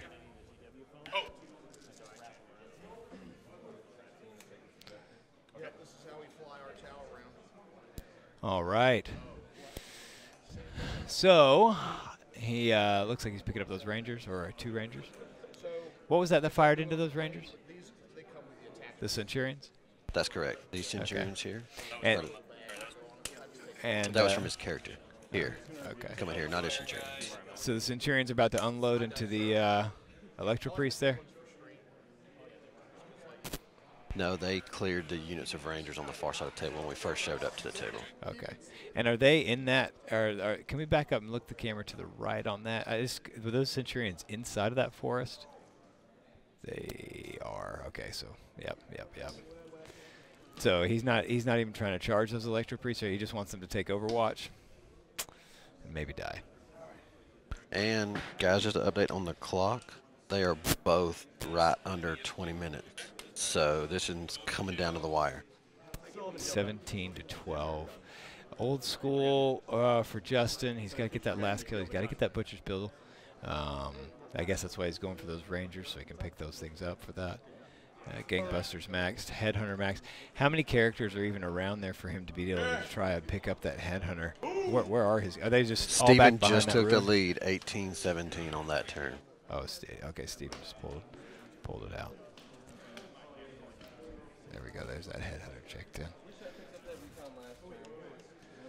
Okay. So we got the Dreadnoughts kind of move. What is the clock policy for starting a new turn? For like for turn 6. All right. Let's jump back to Naden's game.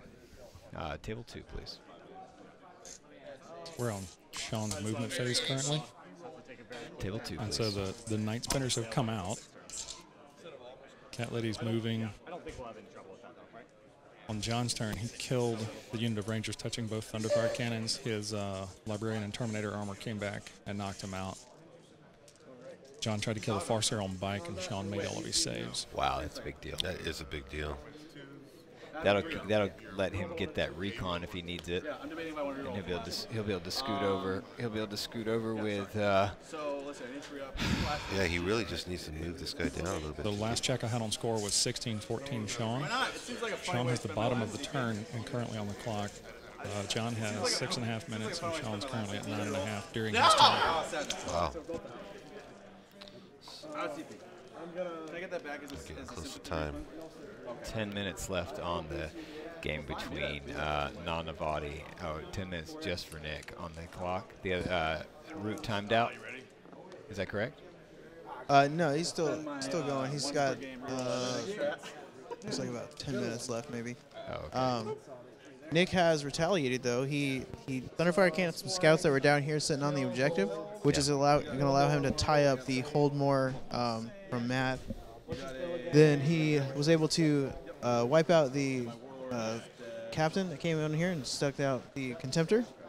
Thunderfire cannon, some other stuff, Scorpius, the Centurions that were in the middle there.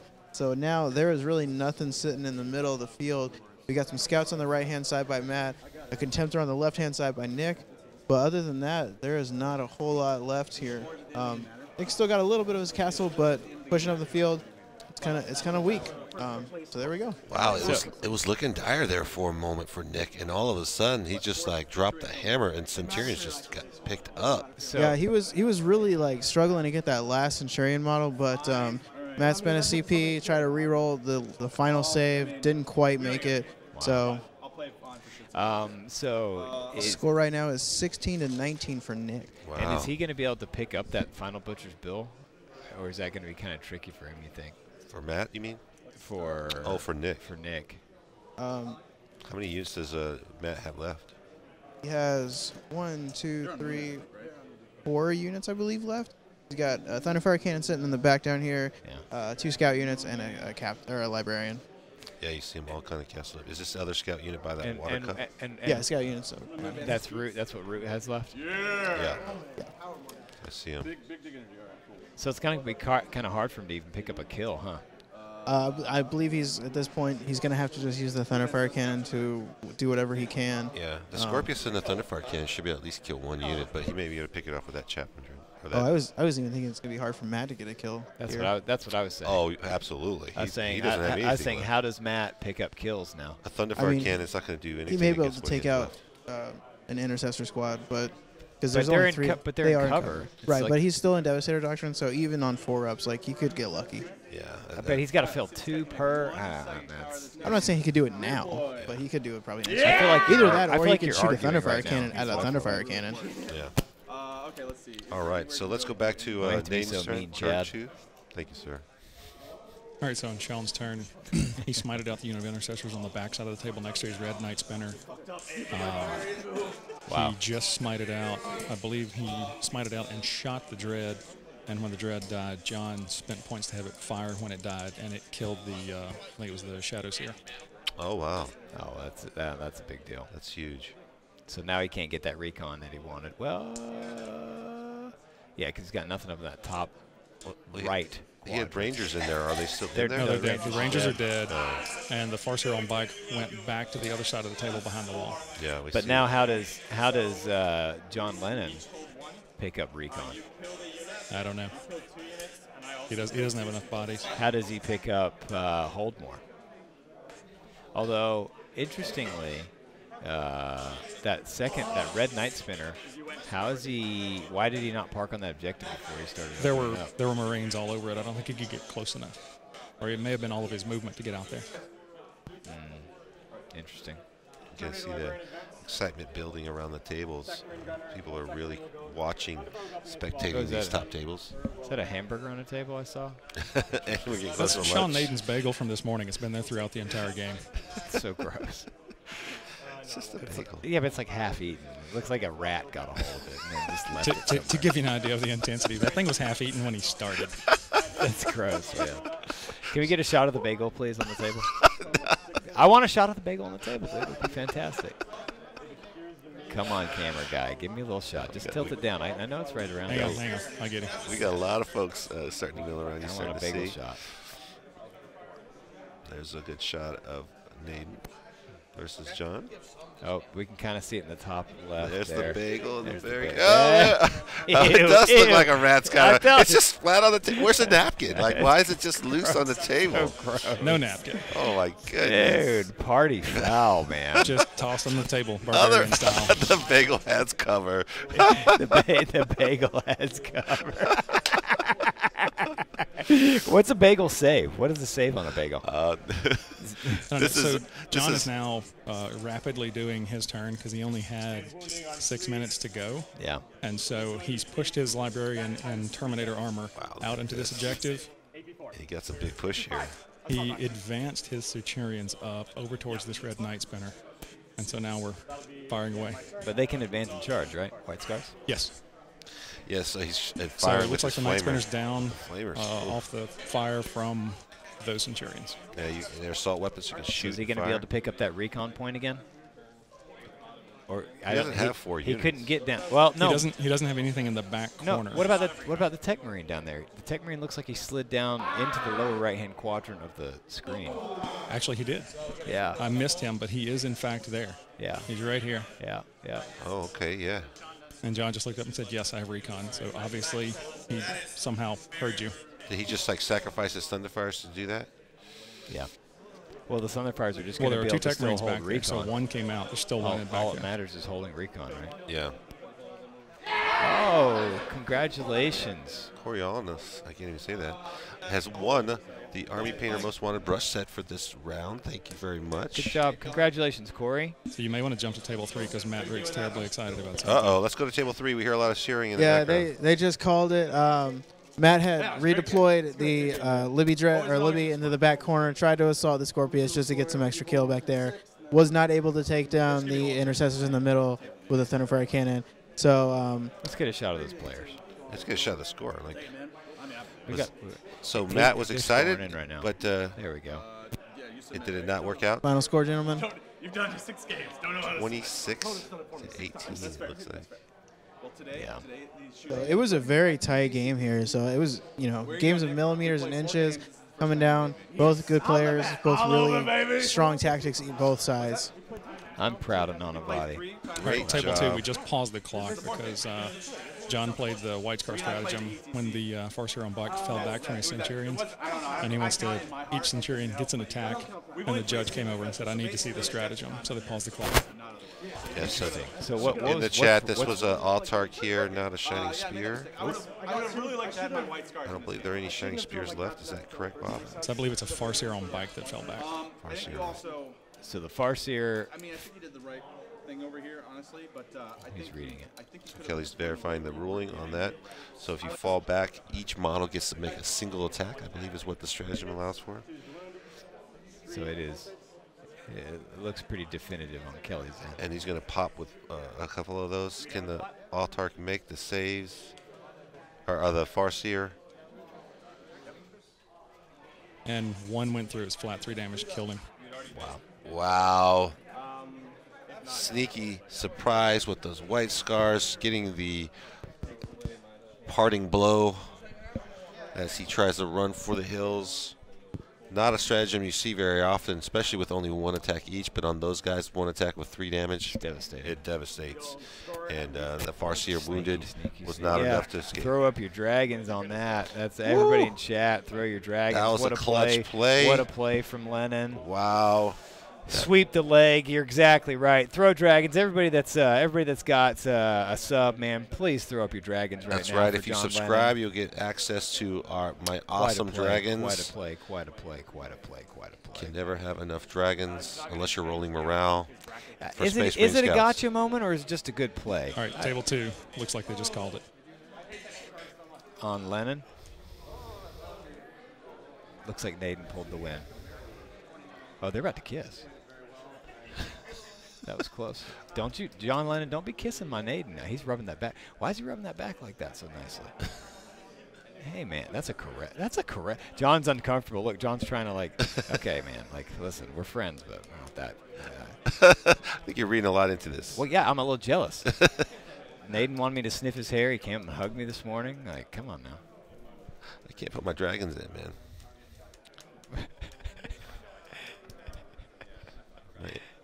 My energy has gone haywire. What are you doing over here? Look at this. He's like slamming this keyboard with these big monkey hands he's got. Thank you, Eric. All right, no dragons for me right now. So end score. Yeah, Naden won. Is that correct? Just make sure I got this right now. Did we want to announce this wrong? Did Naden pull it out? Was that the handshake on the final I'm sorry. score? Let me stand up here for a second and readjust everything. I know that was on camera. I apologize, everybody. Bob, what was that final score? Super duper rude. Trying to find out right now. All right, he's double checking that. We're double, triple checking. Yeah, it's getting down to the wire, so we're about to have Guys. some big reports. These games are super close. These guys are having some fantastic games. You're watching some top tier 40K in action. This is what it's all Hope you about. guys are for enjoying it on those who Championship love- Sunday of the Atlanta Open live Nice here. mullet. Hold on. From Hold on. Access Wait. Replay. Nothing matters right now. Mullet. 20 to 19. It is 20 to 19. Sean walks away. That means a number of things. His wife is going to at least let him come home for a little bit longer. And Damien is still alive. 3-4 in the People's Champion, trying to claw back into it. I'm clawing, man. That's Wow. what I do. I claw. I told you. What did I tell you yesterday? What a I close thrive. game. I So, thrive. guys, some things I to keep in thrive. mind here. Sean never used his ability to get wounds back for Eldar dying near the end card. I was calling it the whole time. I was He's saying like, why it. isn't he healing up? Why isn't he healing up? I thought those shining spears died near him. So Judge came up and just told him that, and he was like, yeah, I keep forgetting it. Oh my gosh, Brad's back here bragging about his picks. Brad, all his picks, Nanavati, and You're the man, Brad. Moving You forward. did good picks. you picked them before everybody else. That's all that was. That's really what it was. You just jumped on and claimed them all. You're like, I want all these 3. It's like, cool. Well, I guess I pick. No, Get dude. outta Nobody here. Get out of here, man. Go run a camera or whatever you do.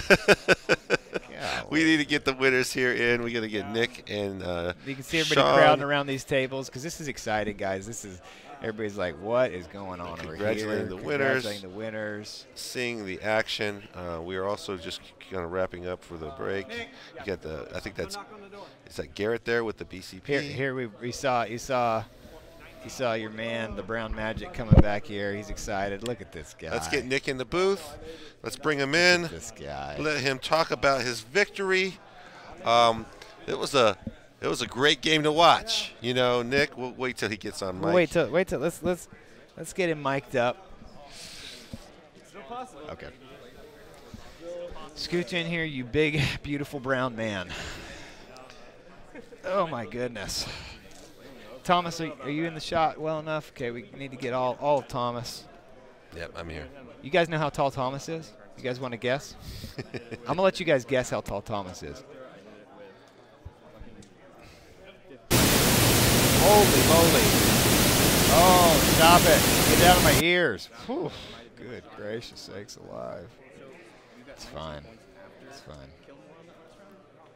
I didn't need those ears. We have some technical difficulties on that mic. We'll go ahead and go to Nick. Are we okay to bring in the Nanavati, the Brown Magic, as he calls himself? All right. So we got Nick in the house. Did you make that name up, by the way? Who The gave Brown you? Magic? It's just something that stuck with me my life. Your whole life? My whole life. Oh, that makes It's sense. like high school. Wow. Yeah, That's awesome. way to own it. So let's talk about this win. I mean, it No, was it's looking W. dicey. Dude, I was worried. We were looking at it. We're like, what is happening? Damien's not helping him out here. Nick was like, guys were coming in. Centurions were everywhere. We're like, 1 second you're coming in. Next thing you know, you're picking up dreadnoughts. And we're like, what's he going to kill all those Centurions with?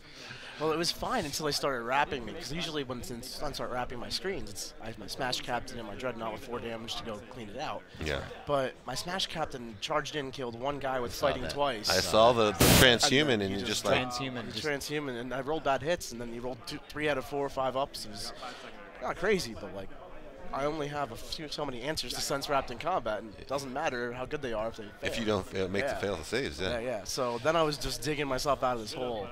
And like while doing that, I had to maintain screens because he was good about always keeping stuff in reserve as long as he could to put pressure on for me to screen next turn and next turn, next turn. Yeah. It was really well played. Yeah, Was he a awesome pretty to watch. fun opponent to play with? Yeah, I had a blast in that. This is like the 3rd or 4th time I played now. We have great games every time. Yeah, it was fantastic. We were hearing a lot of cheering going on there. So, what was your? I want to know if your tactics, your preparation, were you able to execute it? I know you. I know when I talked to you this morning, you were like, I said, okay, man, you ready for this match? You're like, yeah. Or I said, no. I said to you, have you thought about this match a lot today? And you were like, yeah, I thought about it a lot. And then Nick says to me, I don't have a solution. Not one that I've settled on yet. So that was actually not for this match. That's for like a different match. Oh, okay. I thought you were talking about this match. No, this match I felt okay about. Because okay. I did a lot of like planning against Raven Guard going first. So were you able to, because like we said, like some things went a little bit awry there. Yeah. Do you feel like you were, and the game looked really close. Right. All the way through it. It was close until once I killed the last cent, then I just started Dreadnought walking up the table, nothing left to kill him, and that's the end of that. Yeah. But do you feel like you executed your plan? I think if I could go back and do the game again, that's what I would basically just be more patient with my captain. Like, clearly he could go in there and kill those 3 cents and it was fine. But he didn't do anything, basically. I got you on table 4. I could have not used him. That turn, the same result would happen, but I would have one more captain for later. Yeah. And if I can get him into that unit of 6 cents when it wraps up, and then he'll probably die trying to fight twice. So he gets the 2 free activations, basically. Yeah. Like he charges, then he dies, and fights when he dies. That'd be like way more value for me. And also with multiple set units on the table at once, if I rated, only one gets transhuman. So instead of letting him transhuman, he has to choose if I hit them at the same time like that. That's right. So that was the mistake I think I made. That's a great observation, though.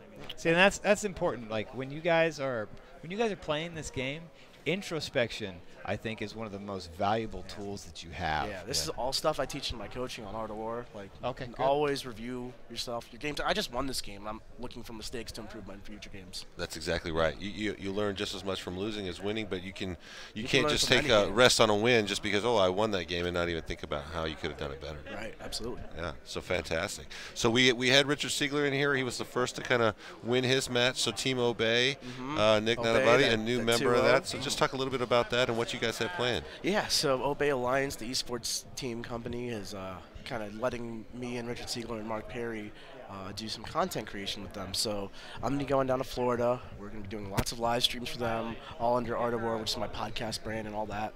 And we're just going to be doing tons of content for you guys to enjoy. Yeah, And- Pro 40K. and- We're going to learn how to play Warhammer. Yeah. We'll learn how to play some 40K for once in our lives. So let me ask you a question, though. So Maybe Damien will get better.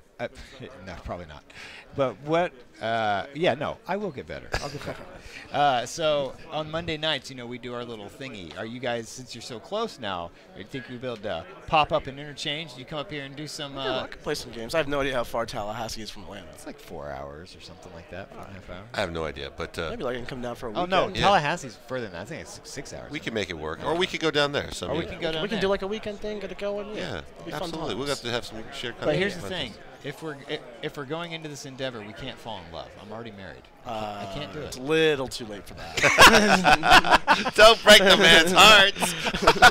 Oh, Nick Nanavati, Nick guys, Nanavati, the Brown we are Magic. so proud of him. Let's do it. Champion of the first round. He's going into the semifinals. The semifinals, Versus, man. it looks like Sean Naden. Sean Naden. Yeah, It's gonna be a Sean tough won one. his, so we have Sean kind of waiting in the wings to kind We'll of get talk his to him in thoughts. a So minute. we'll talk with him. Thanks so much for coming Yeah, in. thanks, guys. Always a pleasure. Fantastic. We're going to have lunch you. right after this, so you have a little bit of break before the next Sweet. one. But All right. we'll see you out there, and let's try to get Sean in here. All right. And see what we have. That's good. Thanks, Nick. And there's a quick shot of Justin Lois. I wore brown shoes like you today, by the way. They're playing with Pamprine. So we had brown shoes on. And that together. game is down to the wire as well. You can kind of see the quick score. Justin's 21. Pamprine's pulled it back to 22.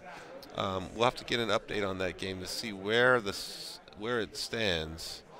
Is Where's Justin. let's get that weatherman out there to kind of tell us. We give got a us an shot update. of Pamprine's face. There's a lot of discussion going on. Apparently there's And you two. can see our camera team. There's two. We got cameras everywhere. You guys have not seen the amount of cameras we got rolling around this place. It's not any kind of Warhammer you've ever seen. Look at that shot. Pamprine. He's a sweetheart. He is a super nice guy. He's intent. This is super close. Again, whoever wins this game goes into the semifinals. Single elimination, 1 point game. Talk about pressure and stat on the lines. Yeah, I'll ask him why he's playing so. What you don't see is Sean's face as he's asking him, is it his turn to come into the booth? Come on in, Sean. Well, let's get him mic'd up. Get your mic up. buddy. Guys, while y'all are doing that, over here on table 4, we are at 21-22. Steven is up, going into the top of 5. Get your leg up. Top of turn 5. Wow. Behind you. Don't act like you don't want to reach one.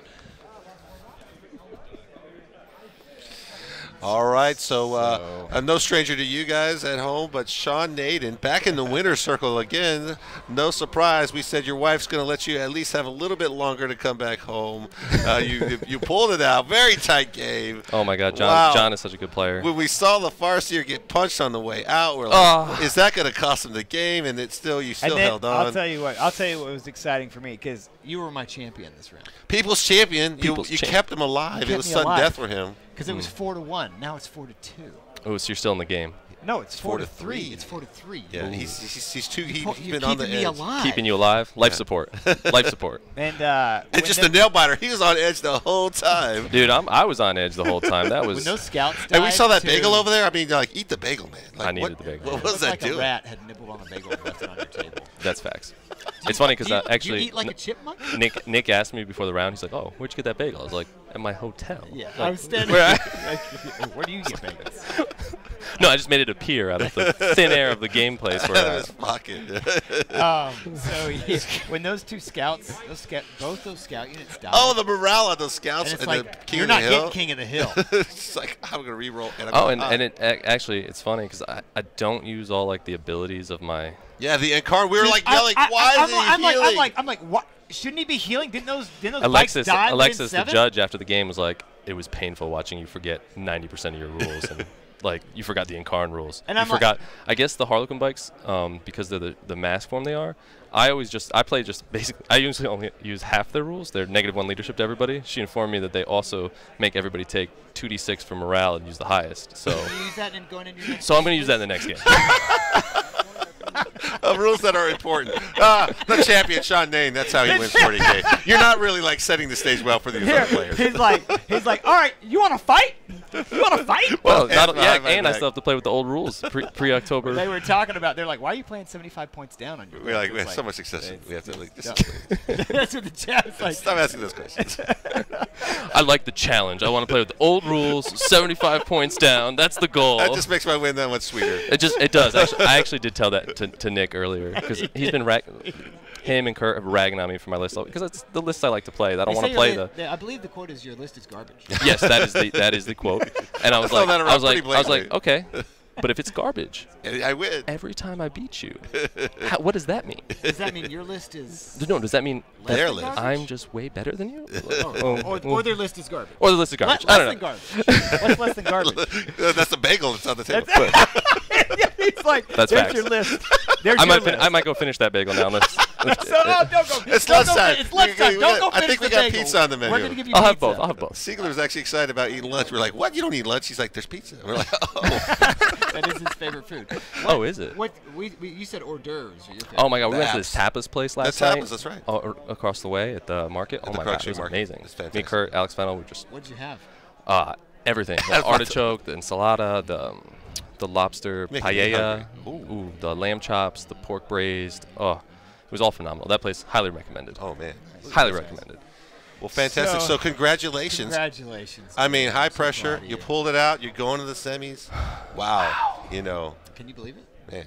This is what we've been talking about for a long time. I'm glad you made it. He's nodding his head. Yeah, he's like, I can believe it. I can believe it. Never a doubt, except for that one time. Except for a couple of those moments. Okay, so I think 5 of my games I've ended with 5 or less models. Yeah. Oh, well, how about the surprise? Several of the stream games I've ended with 5 or less models. We're like, what he's got left? I don't know. He won. Did you forget about that White Scars stratagem? I had no idea. I've never read the book. Even better. This guy. Even better. Everyone's like, I've studied, I've practiced. Like, I don't even know my role as much as my opponents. And Sean's like, ignorance is bliss. He's like, I don't worry about these things. If they happen, Details. I learned them on the fly. He's like, don't worry. I'll just roll saves on my end card. Yeah. You're like, take the Overwatch. You're like, oh my God, he's going to die to this. It's not a big deal. I roll 4s. That's not a 4. I can roll a 6. 4s. They can't see the 4. You could have just said it was a 4. I rolled a 6. Oh my God. Oh, well, Sean, thank you so much. Buddy. Fantastic Get win. some lunch, guys. It's pizza, I heard. It is time for lunch. We'll get you back out there, and we're definitely going to be watching. So yeah, we're going to be watching. Exciting. So once we're not going to cut to a break yet because we're going to finish with this last game here. It looks like Pamprine and Justin are all 1 point away. It's super tight. All these games, super high drama going into the semis. Who's going to make it? Fantastic games. Thanks again, Sean, for coming in. Sean, you look great. We're so excited about this. You guys, he just kissed this at is me. Warhammer at a high level. All right, so let's check in with Pamprine and see where we are. Hey, baby. Yeah, we are going into the top of 5, and Pamprine is up 22-21. Justin just went through the top of his turn, and now it's going into the bottom of 5. And Justin picked up a kill 1 and hold 1 in his turn. Wow. Oh, so he jumps back up 1 point. Top of 5. It's back and forth here. Clutch time. Wow, you can't have more. It's kind of high all drama about than that this. old school, kind of like what we saw yesterday. It's like this 3-point. Justin keeps getting these games with like these 3-point down to a charge kind of wins. Hope his heart's in shape. This is high pressure. Yeah, You know? I hope his heart's in shape. He That did. blood pressure got to be boiling right now. You and I in these situations are actually dead. We died of a heart attack. You're like, we could probably be a little healthier. Why were we not working out? Why am I not feeling so good?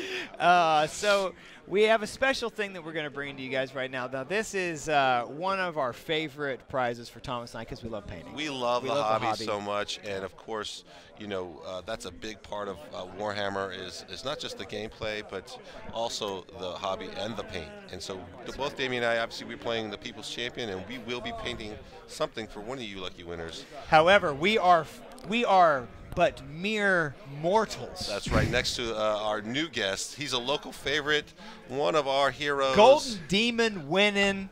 I can't even pretend to say your last name, Fabio, but Fabio, say it for us. Van der Merwe. Van der Merwe. Let's just have you sit back so people can get the right, full there you go. majesty. There he that is Fabio. Fabio, congratulations. Thanks. He Thanks. is our Thanks. big winner for Best Painted. Let's get a shot and a shot, or even pull it up full screen so we can just get A shot of the winning shot army. of So the he's winning playing army. Eldar. So look at those guys. And what you're not actually seeing on his display board, initially what he had was a vampire. Yeah, he really went with the Thomas Yeah. Bird formula. Yes, of it's shock called and the bird awe. plane.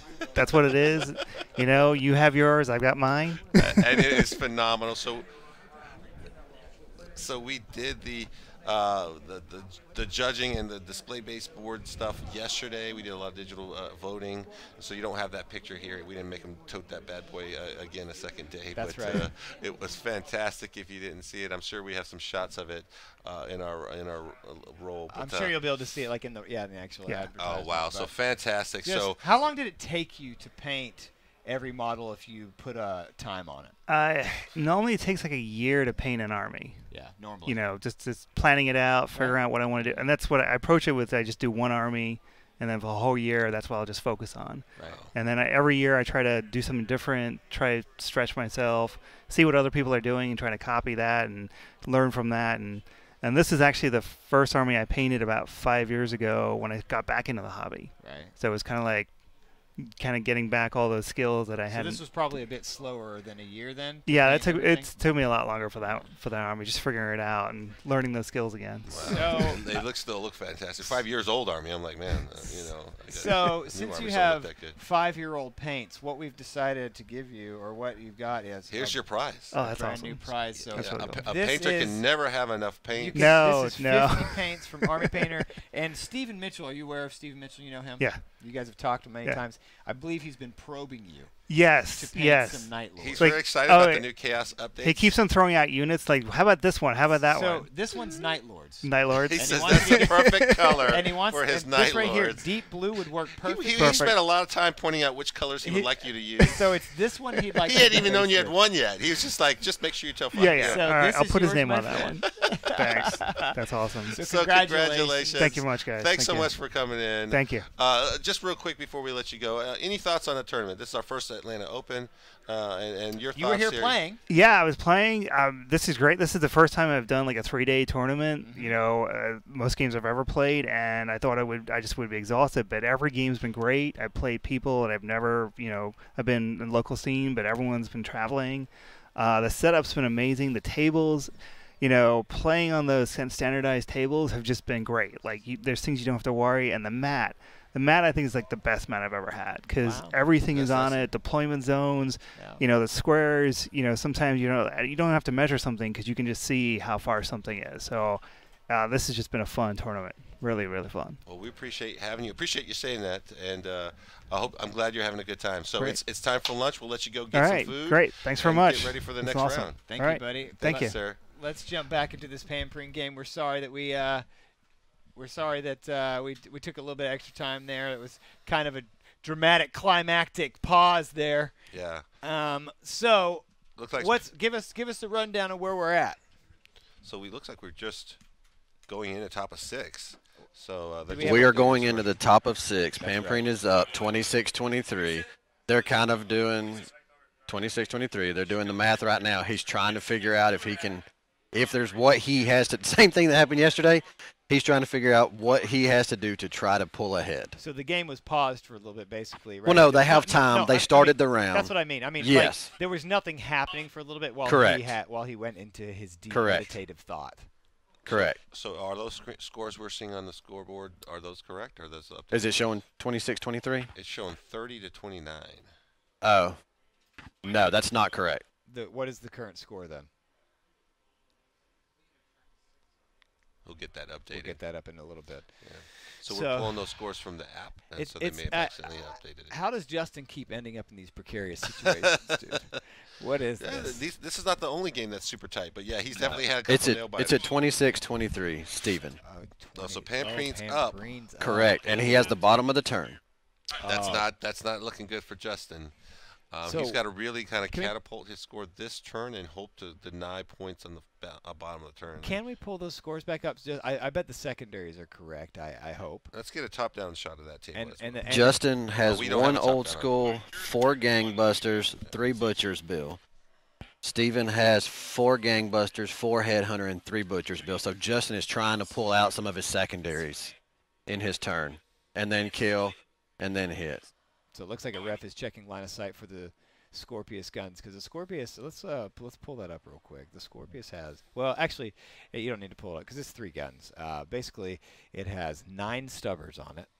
It has 1 missile, and then it has a indirect line of sight fire gun, which is called the Belarus. So the missile is D6 shots, strength 7, -2 D3 damage. The Belarus cannon is 3 D3 shots, strength 6, -1, flat 2 damage, and the stubbers are just normal stubbers, strength 4. He's got 9 of those, and basically this thing hits on 3s, moves 12. It's T7 with 10 wounds, and those suckers will that is a demolishing amount of fire out of 1 tank for 111 points. Oh, yeah, and you can see right there in the shot, we got Will, our weatherman, on the scene, helping adjust some terrain to make sure that we got completely right where it should be. We got 2 judges there, refs checking line of sight. This is such a critical measurement at the end of the turn, seeing what can be seen. What is the time left? Sorry, and for both the players right now, and this should be taking time right here now. So what is it at? If we look at the clock there. We are at, Justin has 2:52, Steven has 4:32. My goodness. Really down to the wire here. Super and this tight. is top of turn 6, right? Correct. So he's now shooting the Scorpius disintegrators into what?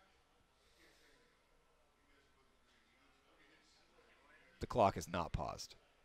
No, it is not. There was a judge asking a player to do something, so it was paused while that was going on, and then it unpaused. What is the what is the disintegrator shooting at right now?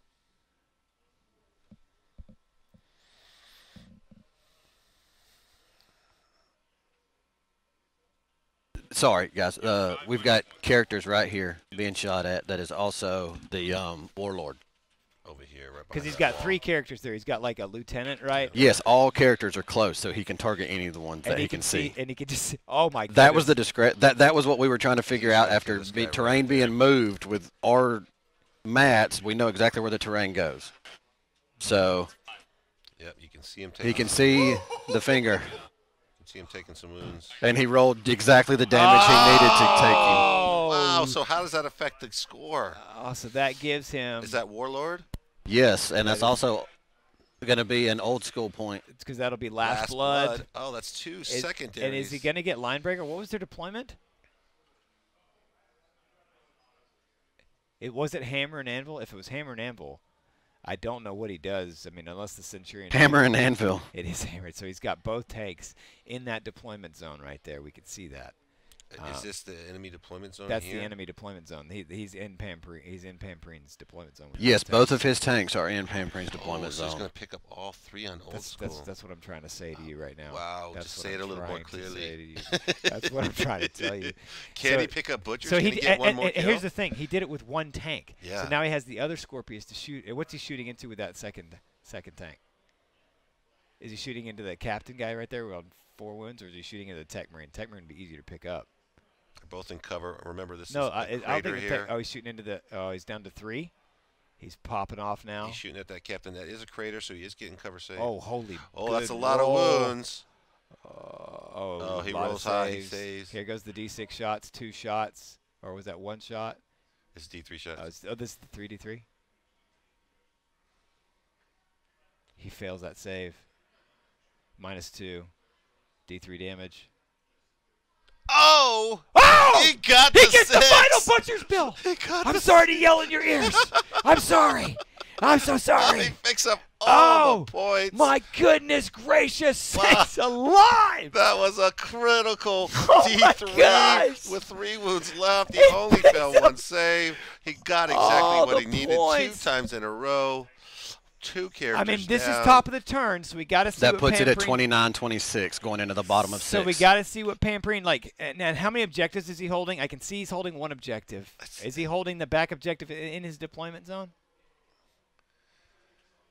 Wow. Is Pamperine going to get snaked right here? Is Justin going to take it from him on the last turn? I need to know if that dude is holding that back, if he has anything on that back objective, because he might be able to get that hold more.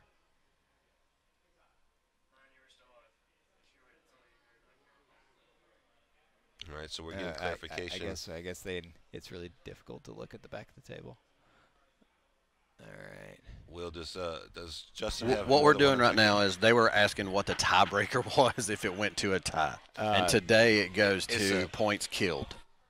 Points is the tiebreaker. Killed. Wow.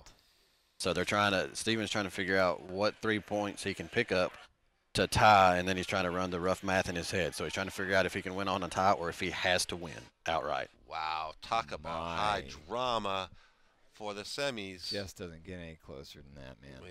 Man. And he has 3 minutes, 17 seconds. And the clock's running. No time to pause and reflect. There's just not. Justin finished the game with 18 seconds on his clock. Woo! Oh, my God. So even if you run out of time now, you're still allowed to roll your saves. Yeah, so from a kill more, hold more, what are we looking at on that side? What is the canticle that popped up as well for those? Did he get Shroud Psalm? No. Won't matter for the Hurricane Bolters? Devastators, Centurions, Omniscope. Yeah, it doesn't matter. Forget it. Forget about it. Forget about it. Look at that shot of the clock. 18 seconds. And he's only got 2 minutes. We're still looking for the objective Time count. is- Who's got what? Will, I swear, if you don't answer my question, I'll lose my freaking mind. Come out of this booth. What was the question, Damien? My bad, bro. Where Kelly is sitting does Justin Lewis have anything on that objective? Who's on the objectives right now? No, he does not. The only person he has on the objective is his character here. And that is a character, so can he get closer to the character than the tanks? That's what they're measuring out right now, is if he can get his Centurions closer to the character between the tank. There's no and way the he can get all of them. Dreadnought. Closer. All of them? Those back two? No Both, way. The Dreadnought and the character are both characters, so it's just the tanks that are keeping him out. So if he gets closer to the character, he can't shoot the character and get him off the objective. Yeah, I just don't know. That does not look closer to me. I think not all of them, at least. Why don't we just pick up that building and measure it? Super easy. That's a thing we can do here at Pro Tabletop. Well, they did. They pulled the measurements here and then here. So what is the verdict? He got closer to the characters, so therefore he can shoot either one of the characters. What? Oh, there's 2 characters back there? His Dreadnought is a character Dreadnought. Okay. I know, but how much time are we looking at? Are you telling me that There's another Dreadnought back here. I understand that, but you're telling me that yeah. How's that tank not closer to that one Centurion right there? This guy? Like, I don't think that guy should be able to fire. The one that closest. Versus there. Yeah, pick that up, please. Drop the measurement to the hole. It's critical timing here. Yeah. Put it back. No, he measured off the wrong one. I didn't want that. I don't care about that one. Yeah.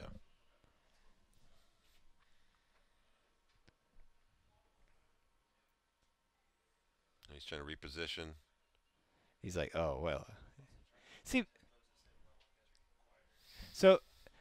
so nobody really knows where they actually were originally since everything's moved now. So adjusting it's just all bonkers. Dadgummit. Tick tock. You're right. What's that time look like? 25 seconds. He's got 25 seconds? What's he doing? Yes, that's correct. And he hasn't even started shooting? No, he could not get closer. When they double-checked it, he could not get closer to the That's characters. what we thought. That's what we thought. Yeah. Couldn't do it, so it's not going to no matter. Way. There's no way. It doesn't matter. Timeout. Doesn't matter. Timeout. Oh, the clock expires. Shake Handshake. hands. There it The is. game is 29 over. to Justin 26. Lewis. Justin Lewis picking it Justin up. pulled it off, guys. If you can't hear, Justin just said that's the best game he's ever played at 40K, both tactically and just everything the way it went. Big hug, he says. He wants to hug it out. They're about to hug it out. Pam I mean, says, this is great sportsmanship. Pam down to says, the okay, wire. we can hug it out. I'm number 8. You're number whatever you are. Number 5. What a shot. That was nice. That's what you like to see. That is what you like to see. This is all high-stakes poker here. And people are hugging, man. I mean, yeah. There's talk of fist fights and burning people in the streets, and it's quite the opposite here. They're talking about the game. Wow, what a close match. Down to the wire. The characters staying out of range. I don't think the time necessarily mattered in that circumstance. If he could not shoot the characters, the Centurions weren't going to be able to, shoot at those. That line of sight call. So the line of sight, the terrain is where it is, and so after you reset if you move the terrain and then you set it back to where it was, that base was poking out on that warlord. It just was. Yeah. So there's like. You're saying, I hear you, chat. You're like, well, what does that even mean about line of sight? But like, it's like once the terrain was set, we saw that base was sticking out, 100%. Yeah, we saw the man was visible. We took extra time. We had 2 refs there to verify. There's been, I mean, there might have been 3, honestly. That was a critical measurement. We made sure to get those guys in here, and that was great. So as we go through it, let's just take a quick shout out to our sponsors as we get